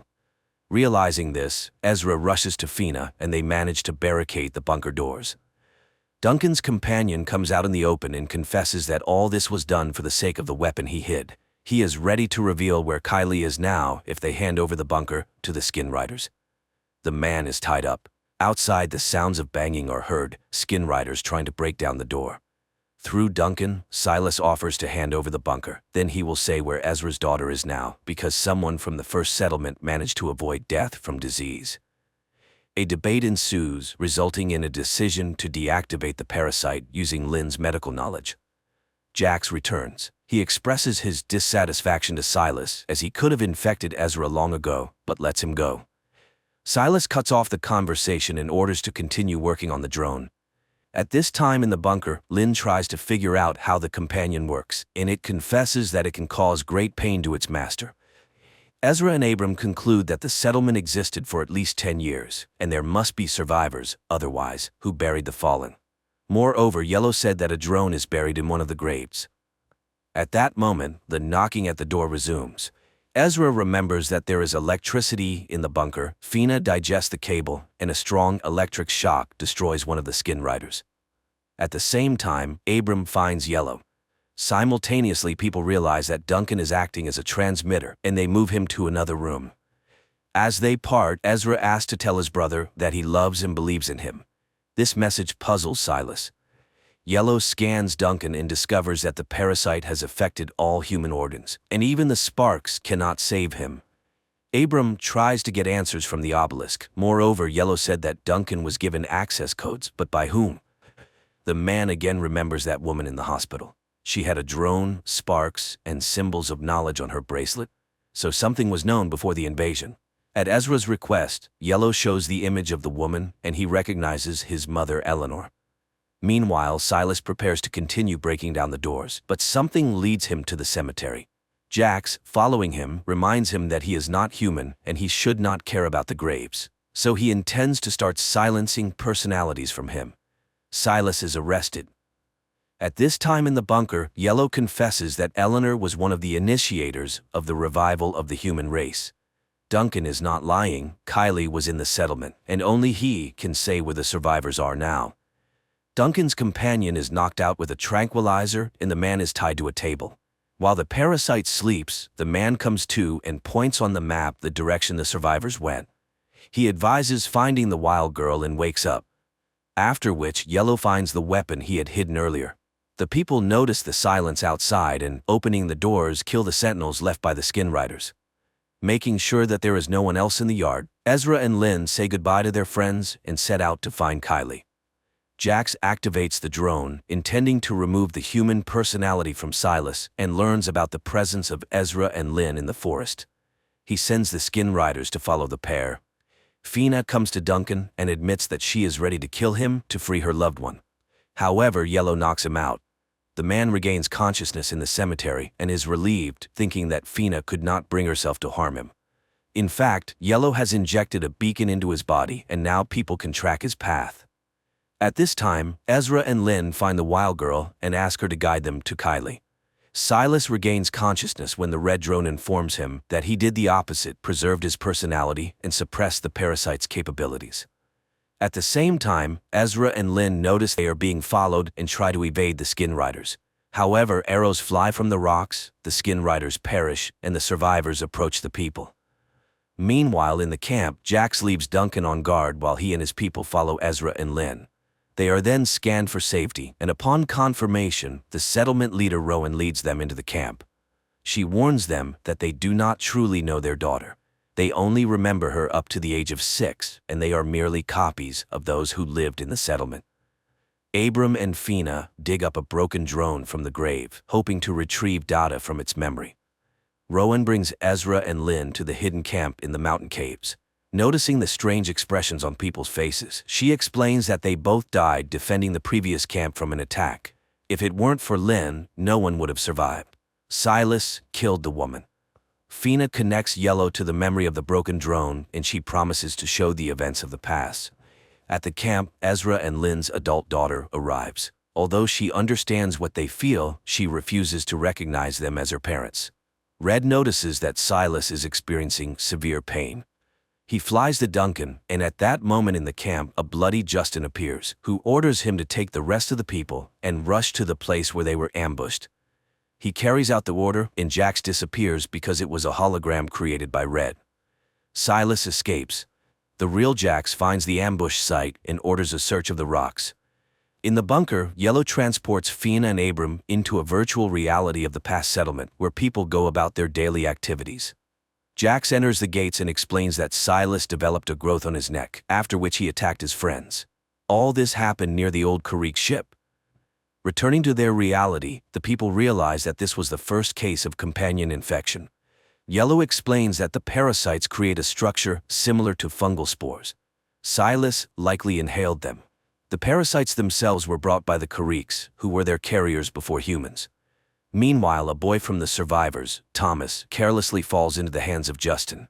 Silas begins to experience severe pain. Red tries to alleviate his condition and notices Duncan rushing towards the bunker.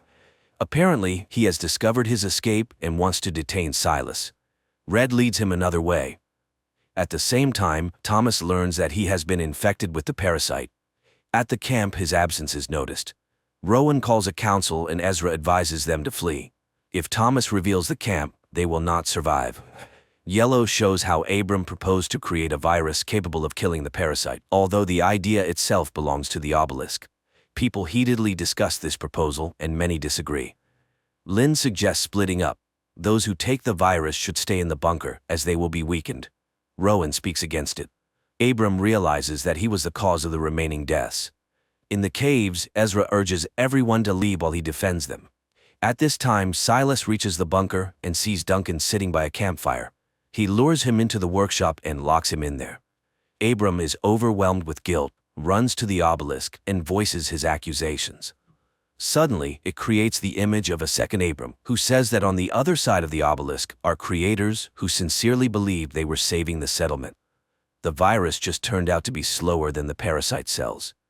The second Abram disappears as voices of Ezra and Lynn come from behind the doors.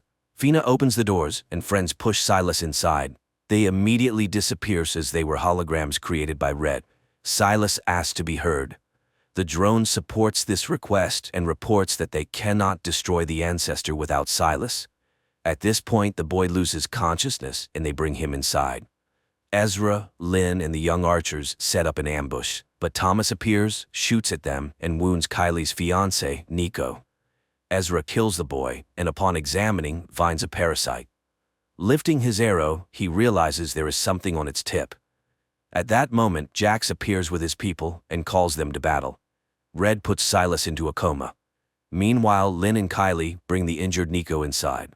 Justin orders his man to watch the backup entrance to the cave. Lynn starts treating Nico, but the worst part is that the arrow tip might have a parasite larva. The boy then demands to be killed, as Lynn herself set such rules. Duncan tries to call any of the skin riders for help, and Yellow explains to Fina and Abram that the parasite is killing Silas so that he cannot reveal the way to the progenitor. Then Red admits that he can link the minds of Abram and Silas, which might help reveal the secret.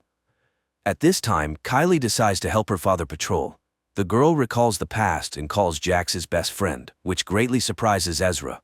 And his urge to kill arises because the parasites are very afraid that the human inside might take over if he remembers his attachments. Father and daughter return to the cave, and Ezra proposes that his wife, daughter, and Nico take another road while he guards them. After heated arguments, they head to the second exit. Abram enters Silas's mind and finds himself in a church. It turns out that the boy's mind considers the church a sanctuary. Abram admits that Silas will no longer come to himself, and he himself describes the way to the lake of the progenitor. The parasites are interconnected precisely through it. It is the source of their energy, strength, and knowledge. Silas knows for sure humanity will not survive if the lake does not disappear. Ezra resorts to trickery, and Kylie kills a lurking skin rider.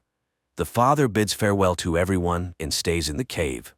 At the same time, Abram and Fina develop a plan to destroy the progenitor. Yellow explains that the weapon consists of 3 parts. 2 of these are standalone weapons, capable of operating independently of each other.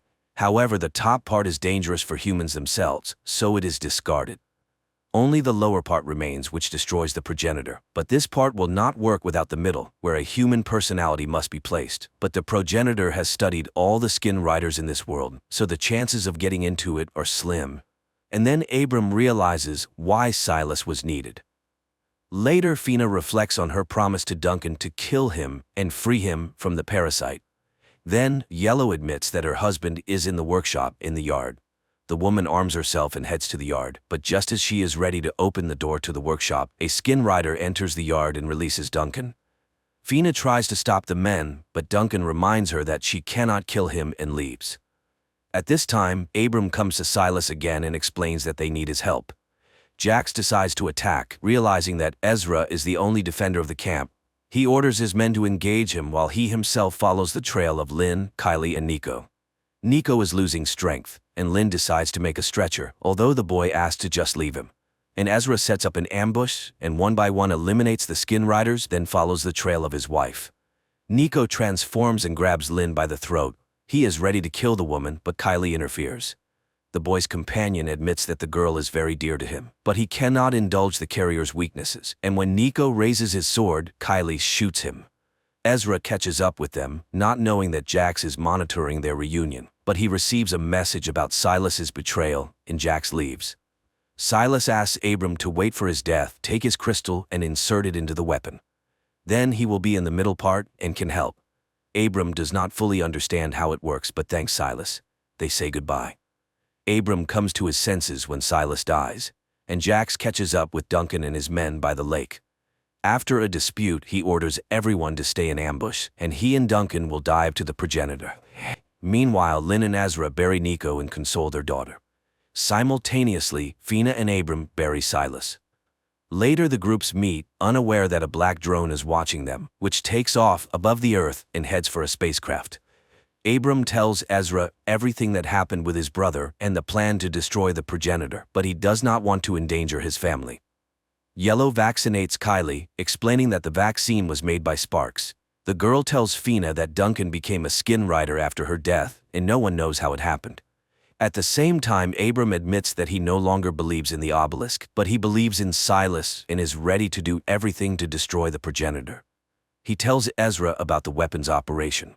A part of Silas will guide them inside, but what to do next, he doesn't know. Ezra laughs at such a plan, and his daughter hears this. Abram and Fina try to convince Ezra that this is why they were resurrected. Otherwise, humanity is doomed. But they cannot persuade him. Then Abram and Fina leave together. Ezra is tormented by guilt, although Lynn tries to remind him of his duty to his family. At this time, Kylie is reviewing the map to the progenitor's lake and secretly leaves the bunker. Red informs the parents that he cannot find the girl, and they, realizing where she has gone, rush after her. Meanwhile, Kylie catches up with Fina and Abram, and later Ezra and Lynn appear. Thus they all come together again, but at the lake itself, they fall into an ambush by the skin riders. A battle ensues in which the group of survivors wins, but Abram is seriously wounded. However, Kylie has Sparks with her, and she suggests releasing them into the lake. As they start doing this, Duncan emerges from the water and shoots Lynn and Kylie. Fina, under the cover of a shield, rushes to him, and they both disappear under the water. Ezra releases the Sparks and brings the wounded into the water. Then a wounded Fina emerges, saying she couldn't overcome Duncan. Ezra dives and finds a wounded Duncan, who has reverted to his true self before death. He apologizes and loses consciousness, and Ezra sees in front of him a glowing something with crystals and fits the lower part of the weapon onto one of them. Then he inserts Silas's little crystal into the middle part of the weapon and looks for the place where it needs to be placed. But then Jax appears. He has always hated his carrier and all humans, and he will not let the progenitor be destroyed. The men engage in combat, and just as Jax is about to win, the revived Duncan attacks him. Ezra finds the right crystal and fits the middle part of the weapon onto it, and suddenly finds himself in a room where he is met by Silas. The brother explains that they are inside the progenitor, and only he could create this home in this place. He is a Trojan horse from which destruction will enter the progenitor. Ezra picks up the box with the symbol of knowledge from his mother and realizes that it is a detonator. The brother says goodbye to him, and when Jax appears, they activate the bomb. Ezra finds himself in the cave where the progenitor is destroyed, to Jax's great sorrow. The man emerges and finds his loved ones healed. Their elation is washed by a black drone, which again heads to the spaceship, where it is met by Eleanor and Duncan. They realize that the deed is done and humanity has a chance. Despite some illogicality, the story is quite extraordinary. It's not about battles with aliens, as the Kariks are only briefly shown once in a flashback, and not about humans' attempts to cunningly escape the dictate of their rule. At the heart is the question of the value of a person, the preservation of which can lead to peace and the rebuilding of civilization.